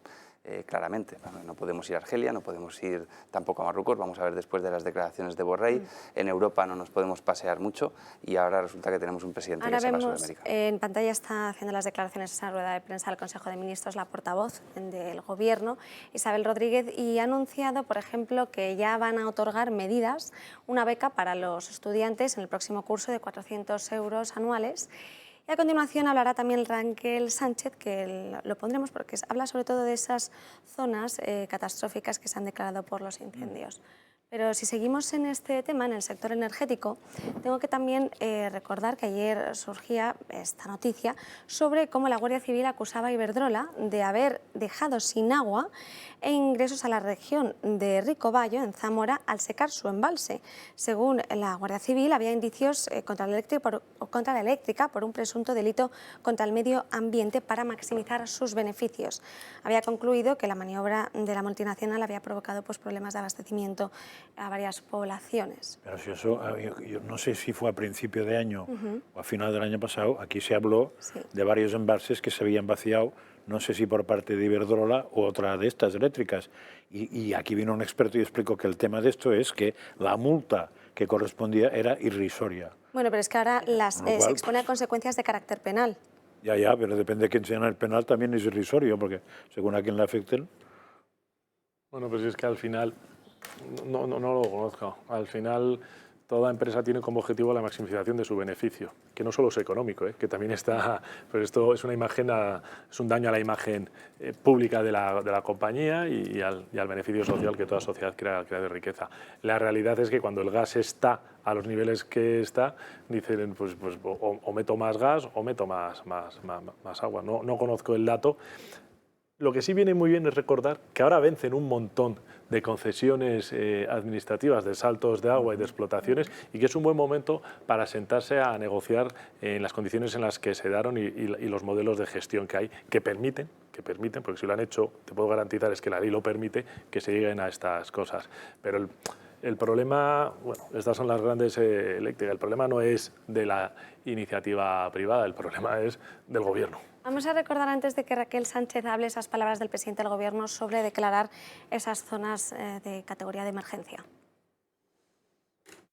Quiero también anunciar que mañana en el Consejo de Ministros procederemos a aprobar la declaración que nos va a permitir declarar como zona gravemente afectada por una emergencia de protección civil, para que nos entendamos coloquialmente como zona catastrófica, todos aquellos territorios que han sido asolados por los grandes incendios que llevamos padecidos a lo largo de este año. Vamos a ver las declaraciones de Raquel Sánchez, a ver qué comenta sobre este asunto. El 1 de septiembre y el 31 de diciembre. Evidentemente, siempre lo decimos, este es un gobierno sensible, este es un gobierno que escucha a los ciudadanos y a las ciudadanas, que atiende a su día a día, sus necesidades y evidentemente atiende sobre todo y principalmente a las cosas que les importan de verdad, porque estas son las cosas que nos importan de verdad a nosotros como gobierno. Y con los datos en la mano y con el impacto que va a tener esta medida, quiero trasladar que esta medida va a importa a los españoles y a las españolas. A fecha de hoy, a día de hoy, más de 300.000 personas se han registrado ya en la página web de Renfe para adquirir estos nuevos abonos gratuitos. Y a partir de mañana mismo, todas estas personas, todos estos usuarios van a poder adquirir estos abonos gratuitos para utilizarlos, como les decía, desde el próximo día 1 de septiembre. Por lo tanto, estamos ayudando a las familias, estamos ayudando a los jóvenes, estamos ayudando a los trabajadores, estamos ayudando a todos a que sea más asumible, más asequible, gratis incluso, acudir a su lugar de trabajo, a su centro sanitario, a su lugar de estudios, a los servicios públicos. Y, por lo tanto, supone un alivio para sus economías, supone un alivio sobre todo para las economías de aquellos que son más vulnerables y también beneficia al conjunto de la sociedad porque también nos ayuda a contener la espiral inflacionista en la que nos encontramos. Para poner ejemplos, que yo creo que es lo mejor y siempre se entiende más el alcance de estas medidas, si hablamos de una pareja, de dos miembros o de una familia con dos hijos que estudian, que se tienen que desplazar desde las afueras de una ciudad como Madrid, Barcelona, Valencia o Sevilla. En el caso de Madrid estamos hablando de un ahorro que alcanza los 600 euros durante estos 4 meses. Son las soluciones del Gobierno con respecto al problema de la inflación, dar esos abonos gratis en el transporte. Quien no tiene tren, hay mucha España que no tiene tren y que no va a recibir esas ayudas. Y que van en autobús. Y que van en autobús o que van con su propio coche o que a malas penas pueden poder desplazarse a sus puestos de trabajo en coche o que llevan a sus hijos al... Este Gobierno está en campaña electoral, claramente. Está en campaña electoral, ha anticipado la campaña electoral y todos los martes vamos a tener en el Consejo de Ministros algún tipo de anuncio. Por cierto, he visto un cierto grado de mimetización con la ministra de Hacienda, me daba la sensación, había un momento que casi la Sí, me pasó también. Se ha rizado el pelo. Y bueno, hablando de una realidad inexistente, ha dicho, corregirme si me equivoco, pareja joven con hijos que estudian. Bueno, yo creo que esa realidad no existe hoy en día en España en absoluto. Hoy en día las parejas jóvenes, si pueden permitirse el lujo de estudiar y a la par que trabajar, estupendo. Y si además tienen hijos, vamos, yo creo que es uno de cada 20.000. Y luego, por otro lado, para contener la espiral inflacionista, para eso dan migajas de ayudas para el transporte. Oiga usted, intervenga e insisto, la tarifa estatal del IRPF. El 10% de la inflación lo van a contener con... No me esperaba que la primera medida que propusiese fuera esa, cuando ayer hablaban de los incendios y de esa declaración, que cuando la escuchemos la pondremos otra vez. Incendios. ¿Cuánto cuesta restablecer la normalidad en los lugares donde ha habido un incendio? ¿Y cuánto cuestan las labores de extinción de un incendio? ¿Y cuánto se está invirtiendo para prevenir los incendios? Mi familia es de La Vera, de Cáceres. Mis abuelos eran ganaderos cabreros, les gustaba decir a ellos, cabreros. Desde que no hay ganaderos, desde que no hay cabreros, desde que no hay gente cuidando el campo, la comarca de La Vera todos los años tiene un incendio, ¿a cuál peor? El del año pasado fue catastrófico. Lo que pasa es que es un gobierno que ha decidido, con sus socios ecologistas radicales, abandonar el medio ambiente. Y lo que hay que hacer es invertir en la economización del medio ambiente. ¿Cómo? Pues con políticas de pastoreo, con políticas de ganadería extensiva, con políticas de silvicultura, con políticas de gestión forestal. Y no haciendo, como está haciendo este gobierno, que la gente al final huya a la ciudad y abandone el campo, que es la principal causa de los incendios. Eso lo añadido a lo que has dicho, no hay nada más ecológico que lo que acabas de decir. De hecho, un poco volviendo a que el gobierno copia al PP, ya lo habían propuesto desde el PP de Alicante, esa exigencia de que esas zonas consumidas por el fuego fueran declaradas de emergencia. Lo hacían a través de Twitter, indicando que el PP lo iba a solicitar al gobierno para abordar esta situación. Lo registramos ayer. Pero se ha hecho eso, por ejemplo, en el incendio gallego, se ha hecho en el incendio de Zamora y se ha hecho en el incendio de Cáceres. Pero si las ayudas no llegan, Josep. No, eso ya lo sé. O sea, yo iba a decir que eso es como Palma, la isla de Palma, pero por cierto, habéis aceptado amablemente otra cosa virtual. La ministra habla de ayudas de transporte gratuito. Eso es puñetera mentira, no son abonos gratuitos. Hay que pagar 10 euros si quieres el abono. No, ¿cómo coño se puede llamar gratuito una cosa que hay que pagar? Y a estos 300.000 que dicen que no les va a costar nada el billete, no es verdad. Esos billetes los pagamos todos los españoles y además tiene un efecto disruptor sobre aquellas empresas de iniciativa privada que hacen transportes de cercanías, que alimentan a miles de familias y que a día de hoy dice, oiga, van a pagar el tren, van a hacer... ¿Y a nosotros qué pasa? Porque el que coge el autobús, porque viene de Las Rozas y se baja del autobús de Las Rozas a Madrid, ¿qué pasa con esa gente que se van a ir... a aquellos que quieran economizar se irán al transporte público, pero no existe ese transporte público gratis. Eso es por eso una falacia. ¿Qué va a decir la CNMC sobre lo que acabas de comentar? Y luego hay otra cosa más, por ejemplo, en la zona de Crémenes, en la Sierra de León, había una serie de transportes que pagaba el Estado para que esa gente, porque no llega el tren, no se podía ir a León a trabajar, y esos los han retirado. Los han retirado porque han decidido. Entonces ahí hay mucha gente en estos pueblos que no tienen carnet de conducir, que no podían salir si no fuese a través del vehículo privado de ahí, y de repente el gobierno de España, de esas pequeñas poblaciones donde había un autobús que pasaba 2 veces al día, ha decidido retirarlos. Esa es la doble o la hipocresía de este gobierno. Javier. No, como bien dice César, ¿qué pasa en el entorno rural? ¿A qué porcentaje de jóvenes les va a llegar eso? Y luego si va a ser como las ayudas de alquiler, que decían 250 euros, y acabamos en la entrevista de escuchar que desde que van a hacer un año y que no les ha recibido nadie. Ahora pero más allá de eso, y concluyo, es que los jóvenes lo que quieren es un empleo que les permita desarrollar su proyecto de vida y que no les paguen el billete de metro. Hay un 30% de paro juvenil, líderes en la Unión Europea de paro juvenil, y en lugar de hacer medidas para que esos jóvenes puedan encontrar un trabajo, que puedan tener sus ingresos, que puedan alquilar su vivienda o comprarse su vivienda y puedan desarrollar, como digo, ese proyecto de vida, ya sea viajar, ya sea tener familia numerosa, cada uno como decida, pero eso es lo que debería de estar, en poner una alfombra roja a todos esos jóvenes para cualquier idea que tengan la puedan desarrollar, la puedan llevar a cabo, eliminando trabas administrativas, etcétera, etcétera, y no te pago el billete de metro. Vamos a ser un poco serios. 1.900 millones de euros de los fondos europeos para la construcción de viviendas sociales. Yo creo que este es un gobierno con políticas comunistas. Es que ya no es socialista, es política meramente comunista, hasta vaciar la caja.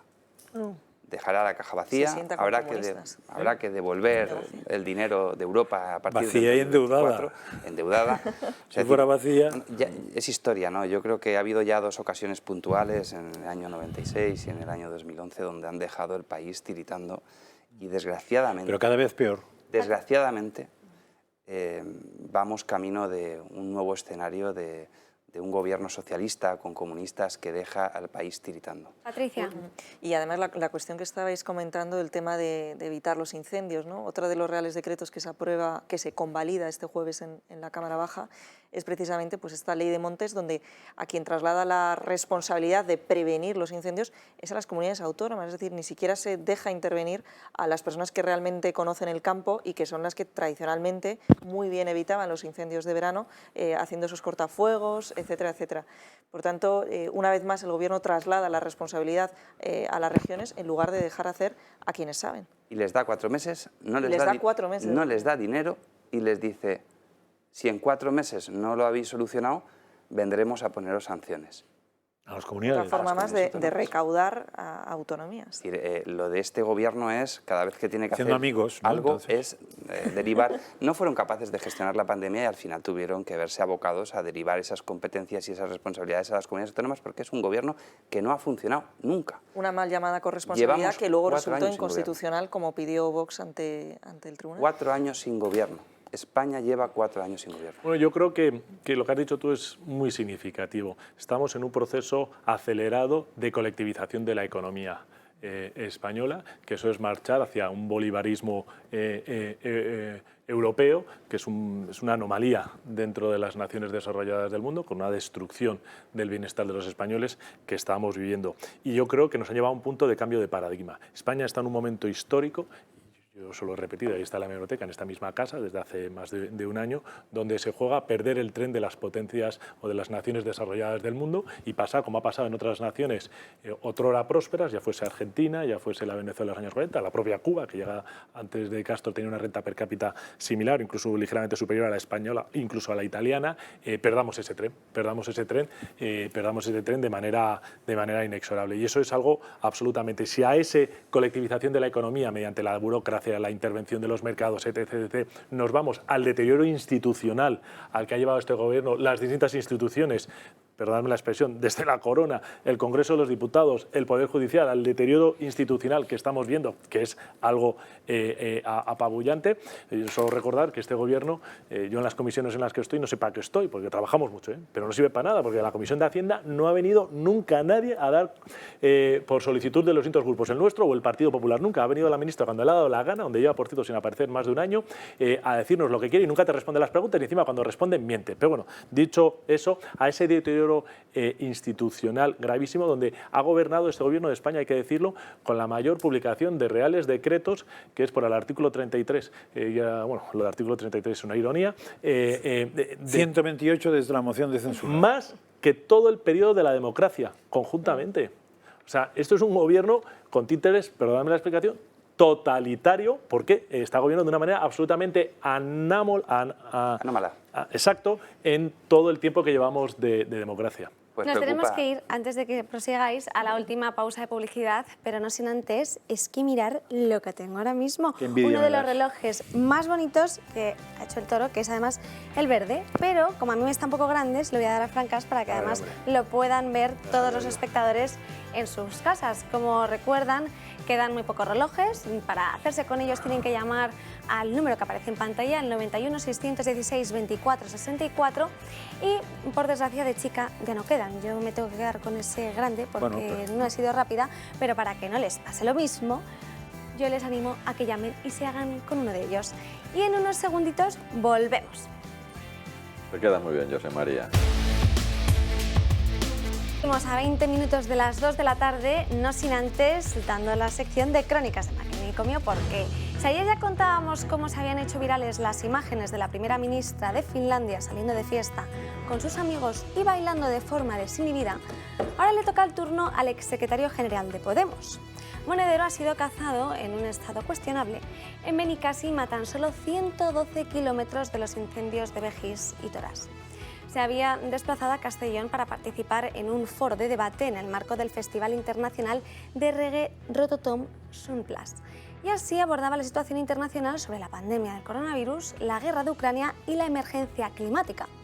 Pero mientras Monedero hablaba de los efectos tan nocivos del cambio climático y sus graves consecuencias al medio ambiente, para después irse de cañas, los vecinos de Begís y Toràs regresaban a sus casas tras haber sido estabilizado ese incendio. Un incendio que había dejado atrás un paisaje dantesco donde se podía observar los alrededores calcinados. Pero al exsecretario general de Podemos no se le ocurrió acercarse hasta estos municipios para mostrar su apoyo encontrándose tan cerca, sino que prefirió participar en esa tertulia y luego pasarse por uno de los escenarios del Festival Rototom. Ahora que no es un cargo público, que vaya Rita, la cantadora, y ya está, ¿no? Pero lo que dice con la palabra no lo hace con los actos. Por eso que...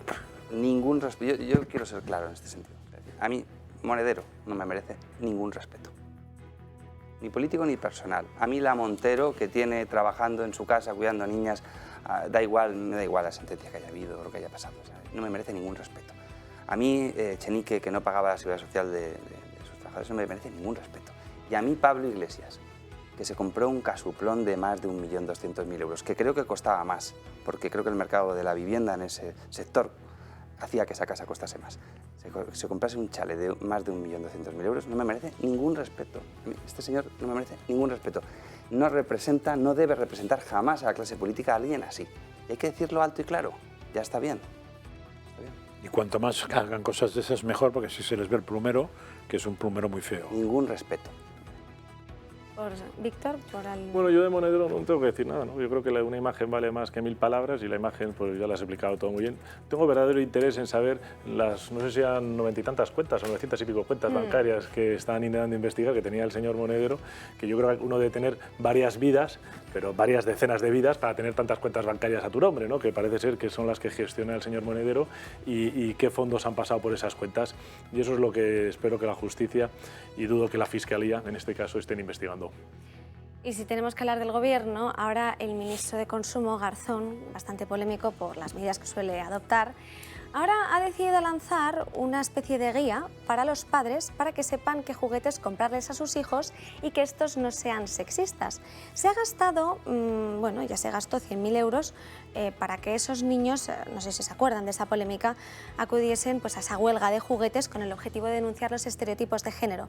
Ahora se va a gastar 50.000 euros para imprimir 45.000 documentos de este tipo. Una medida que además hizo también en diciembre del año 2021, del año pasado, en el que presentaba también en la cuenta oficial, muy orgulloso de esa guía para la elección de los juguetes en estereotipos sexistas. Indicaba también además, es alucinante, creo que lo tenemos también, que indica, es una guía en la que ponen las edades y los juguetes que se recomiendan de una determinada edad, tanto para niños como para niñas. Y los colores. Y los colores. Así que el rosa es como menos que el azul. En vez de quitarle el rosa a las niñas, lo que habrá que hacer es que el rosa pues, no sea menos que el azul, que no lo es. Es que me parece, en fin, permitirme la expresión, me parece una estupidez enorme, pero se han dicho dos cosas en el programa hoy, dos conceptos, dos marcos. Uno, intervención. Este es un gobierno que interviene. Dos, instruir. Es una palabra que ha salido en el programa. Este es un gobierno que quiere instruir a la sociedad, a que haya un comportamiento determinado de la sociedad, a modificar la sociedad. Y en ese sentido, pues hay que atacar todo lo que representa nuestra sociedad, nuestra historia, nuestras tradiciones, nuestra cultura. ¿Aprovechamos la crisis energética para atacar la Navidad? Pues lo hacemos. Eso es lo que hay. Es que es un tema que ya es bastante recurrente en este gobierno pero insisto en que yo creo que la sociedad española ya está cansada de todo eso. La inmensa mayoría del pueblo español, incluso gente de izquierdas, está cansada de tanta ocurrencia y de tanta manipulación. No, y de luego la situación de cada una de las familias, que es que ven esto y tienen que estar diciendo, bueno, de verdad que este es el gobierno que me representa realmente con mis impuestos. O sea, el trabajador que va hoy a hacer trabajo, que tiene que pagar impuestos, y dice, ¿ahora qué van mis impuestos? A decir si el hijo tiene que comprarse una muñeca eso no lo ven, Javier. o un balón. Es que es totalmente absurdo, deja libertad. Yo tengo 3 hijos, 2 hijos y una hija. Oye, si el que quiere un balón tiene un balón, y el que quiere una muñeca tiene una muñeca, y libertad, y ya estamos los padres para también decir lo que tiene que hacer. O sea, que no venga a mí nadie a decirme lo que tengo que hacer yo con mis hijos, que bastante están haciendo ya con la educación, que a ver si realmente nos plantamos ahí los padres de una vez y decimos que somos los padres los que tenemos la libertad y los que tenemos que educar a nuestros hijos como nosotros queramos y no como nos diga 4... Voy a ahorrarme también a continuación. Pero yo creo que eso a la gente que se gasta en esta cantidad de dinero en esas cosas no le llega a nadie, porque nadie se hace eco de eso. Con lo cual lo único que le llegará a la gente es una campaña más o menos medianamente bien hecha, que serán 2 o 3 anuncios sueltos en distintas televisiones que habrán costado un puñado, donde dicen eso, que tampoco es molesto, según como lo digan. O sea, todo eso pasa desapercibido.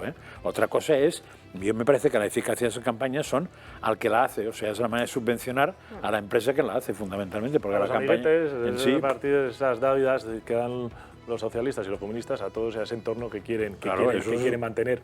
Y no se denuncia porque falla el cuarto poder, que es el que no ha definido Montesquieu, que son los medios de comunicación, que tendrían que estar para depurar estas cosas y sacar estas irresponsabilidades. El gobierno de España, los españoles, no podemos permitirnos ni al señor Garzón, ni el ministerio, ni lo que nos cuesta el ministerio, y mucho menos las campañas en las que estamos, en una situación económicamente de desastre nacional y que volvemos, como mencionabas tú al principio, a una necesidad de juntar los recursos para optimizar lo máximo posible cada euro que estamos gastando, que se lo quitamos a los españoles de su trabajo, por cierto. Le explico yo a mi hija ahora que no puede ir de rosa, que no puede comprarse nada rosa porque le va a hacer más débil. No conoce a mi mujer. De todas maneras, yo por lanzar... Es absurdo, qué ridículo. No sé. No hay sentido común, simplemente no hay sentido común. Bueno, Patricia, sí, no, una simple pequeña lanza en favor del cuarto poder del que formo o intento formar parte y dar un granito a la sociedad.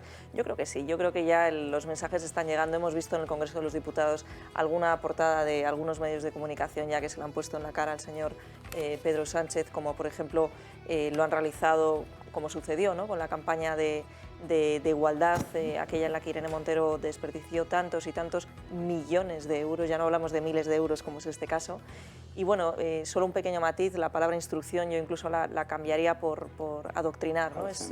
Estamos en un momento en el que parece que es más importante cómo pensar que a quién votar, y precisamente por eso, ¿no?, intentan dar las migajas que roban a los padres de impuestos a los jóvenes para que se olviden de cuál es el verdadero sentido del voto.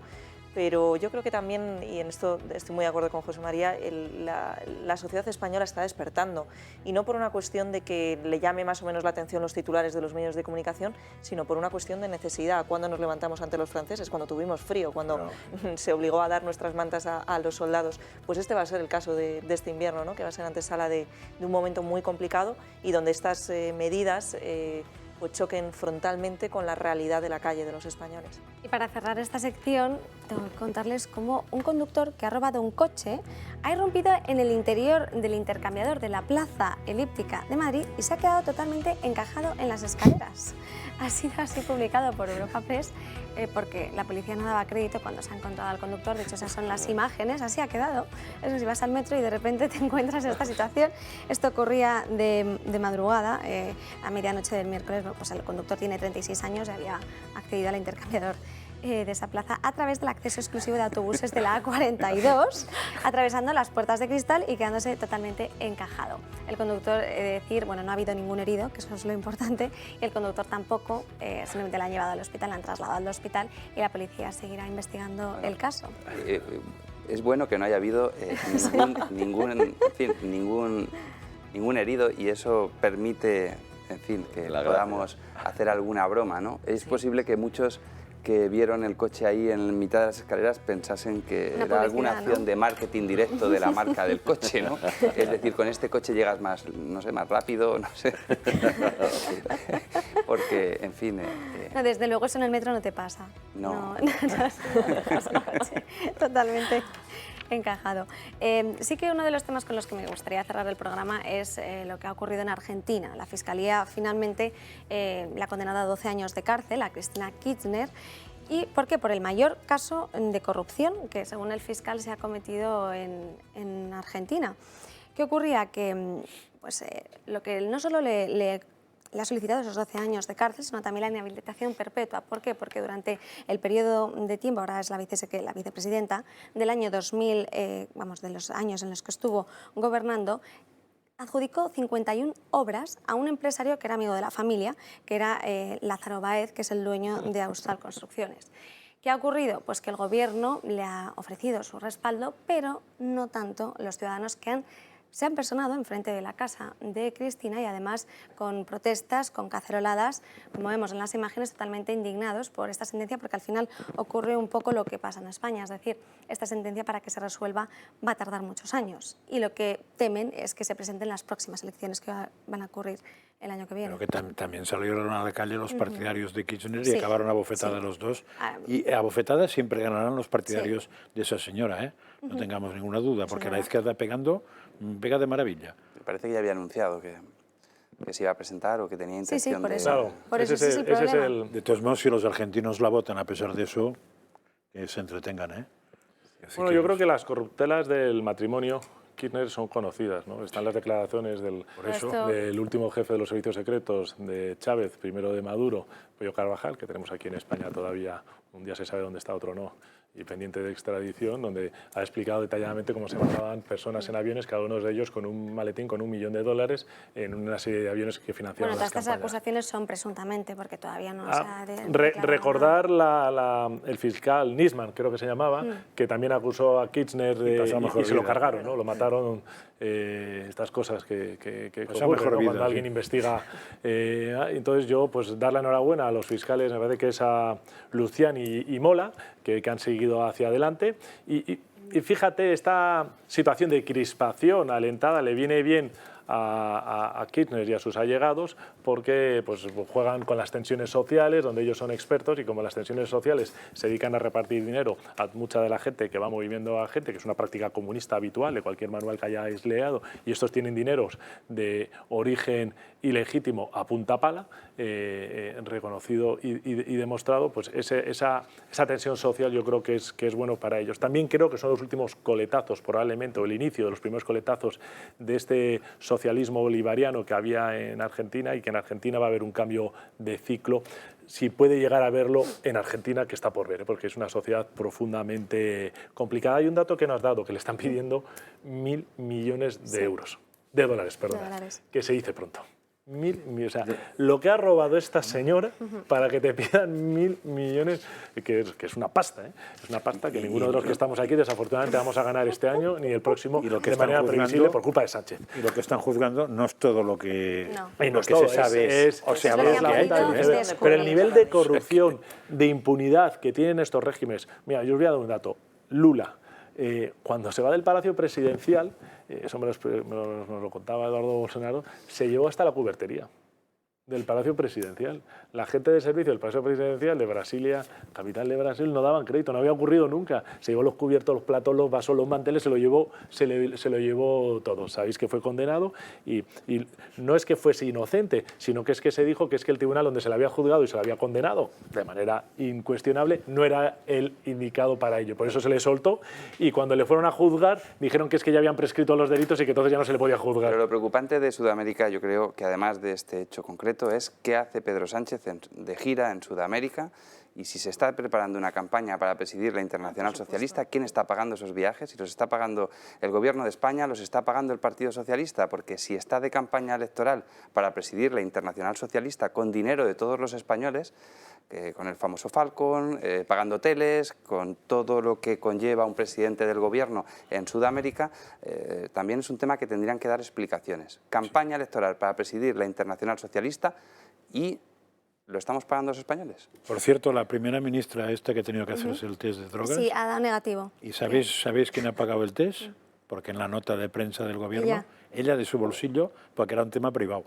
Lo digo por si contrasta un poco con lo que dices tú el presidente de Pedro de Irlanda Sánchez. se va todos los años de vacaciones a Tenerife y todos los años sale una revista en los diarios irlandeses, en Ryanair, que son los que suele volar él, volando a Tenerife. Y la gente se sorprende porque ve al presidente, que es un señor mayor, que tiene una cara muy agradable y tal, sentado ahí con su mujer y dice, no, es que voy de vacaciones, es un viaje privado. Y Merkel igual. Pues que se lo expliquen a Pedro Sánchez. Es decir, que explique Pedro Sánchez qué hace en Sudamérica. El problema es que no nos lo va a explicar porque desde algunos medios de comunicación ya se ha intentado, ante la negativa se ha solicitado al Consejo de Transparencia y Buen Gobierno el desglose de los datos de estos viajes, cuánto cuesta, quién la acompaña, en ningún caso ha contestado o cuando lo ha hecho ha dicho que era información clasificada. Por cierto, ahora que acaba de aprobarse la nueva ley de información clasificada que sustituye a la de secretos oficiales y que va a dificultar en buen grado, y esto es bueno que lo sepan los telespectadores, el trabajo de los periodistas para conocer precisamente qué se hace con el dinero público de alguien no tan importante o tan poco importante como es ni más ni menos que el presidente del gobierno. Pero sí se sabrá el cómputo global del gasto y cuando se sepa el cómputo global se sabrá que todo ese dinero habrá servido para una campaña electoral de Pedro Sánchez para presidir la Internacional Socialista. Otro problema y eso es vergonzoso. Inminente de lo que hay que tratar, y además no me quiero despedir sin contarlo, es el tema de la inmigración ilegal, cómo ha llegado a España, que ya sumamos más de 18.000 inmigrantes ilegales. El reconocimiento de Sánchez de la marroquinidad del Sáhara Occidental no ha contribuido a frenar la entrada de inmigrantes irregulares en nuestro país. El chantaje de Mohamed VI a España y a Europa continúa, mientras alaba al gobierno de Sánchez por el cambio de postura. Según los últimos datos del Ministerio del Interior, han accedido ilegalmente 18.147 personas. La mayoría de ellos han llegado a las Islas Canarias. 10.347 entradas frente a las 8.222 del año pasado, es decir, un 25,8% más. A pesar de los datos, Sánchez insiste en que la situación mejora. Si uno ve la comparativa a lo largo de este año respecto al año anterior, pues evidentemente creo que hay una senda descendente que tenemos que celebrar, porque eso significa que se está reforzando y se está trabajando bien con los países de tránsito, como está haciendo el Gobierno de España. Las autoridades marroquíes han relajado el control de la ruta que lleva al archipiélago y cada día llegan decenas de magrebíes a las islas. Marruecos podría cerrar el grifo e impedir estas travesías, pero no le interesa. En 2019, la llegada de inmigrantes ilegales fue 20 veces inferior a la de este año en las Islas Canarias. En las vallas de Ceuta y Melilla, el aumento, según Interior, es del 36,7%, con 1.769 entradas irregulares. Marruecos aprieta las tuercas de cara al acuerdo que se hará efectivo próximamente, por el cual recibirá 500 millones de euros de la Unión Europea. 154 millones más que en el acuerdo anterior para el control de las fronteras. De tal forma, Sánchez se ha convertido en el presidente de la inmigración ilegal, ya que con él en Moncloa han entrado cerca de 200.000 inmigrantes ilegales a nuestro país. Paradójicas esas declaraciones del presidente que, bueno, datos matan relatos, ¿no? Al final está hablando de que en Canarias el flujo migratorio disminuye cuando nos hemos encontrado con esos datos de que ha incrementado en casi un 26%. No, la historia es que desde que está Sánchez lo ha resumido muy bien. Está incrementando la inmigración ilegal y además otro dato, y están poniendo pegas a la inmigración legal. Eso lo ha contado Juan Iranzo aquí alguna vez, que para la inmigración, y me acaba de mandar un mensaje una persona cubana aquí, que para sacar certificados los inmigrantes legales tienen unos problemas del copón, y si eres ilegal no tienes ningún problema porque nadie te pide nada. No, aquí como yo entiendo al inmigrante que quiere tener un mejor proyecto de vida, ¿no? Y que está pasando mala situación en su país y como todos haríamos, yo tengo 3 hijos, estoy pasándolo mal, pues intento ir a un país donde crea que puedo vivir mejor. Y España tiene un grave problema, y aquí hablo como español y como cántabro, demográfico, donde no hay nacimientos y la gente cada vez es más mayor y efectivamente necesitamos a gente que venga a nuestro país, más allá de medidas de apoyo a la natalidad y medidas de apoyo a la maternidad, que es por donde deberíamos de empezar. Pero luego el que venga, que se integre y que siga nuestra cultura, nuestras tradiciones y se integre en nuestro país como los españoles hicieron cuando inmigraron y se integraron en otras sociedades. Y ahora sí que sí, tenemos que dejarlo aquí, pero mañana a las 12 como siempre, y esta noche tenemos, lo siento mucho Víctor, pero es que no hay más tiempo. A las 10:30 tenemos a Marina Álvarez en la redacción abierta y mañana continuamos porque si no Víctor se nos enfada que venga otro día para comentar más actualidad. Que pasen muy buen día.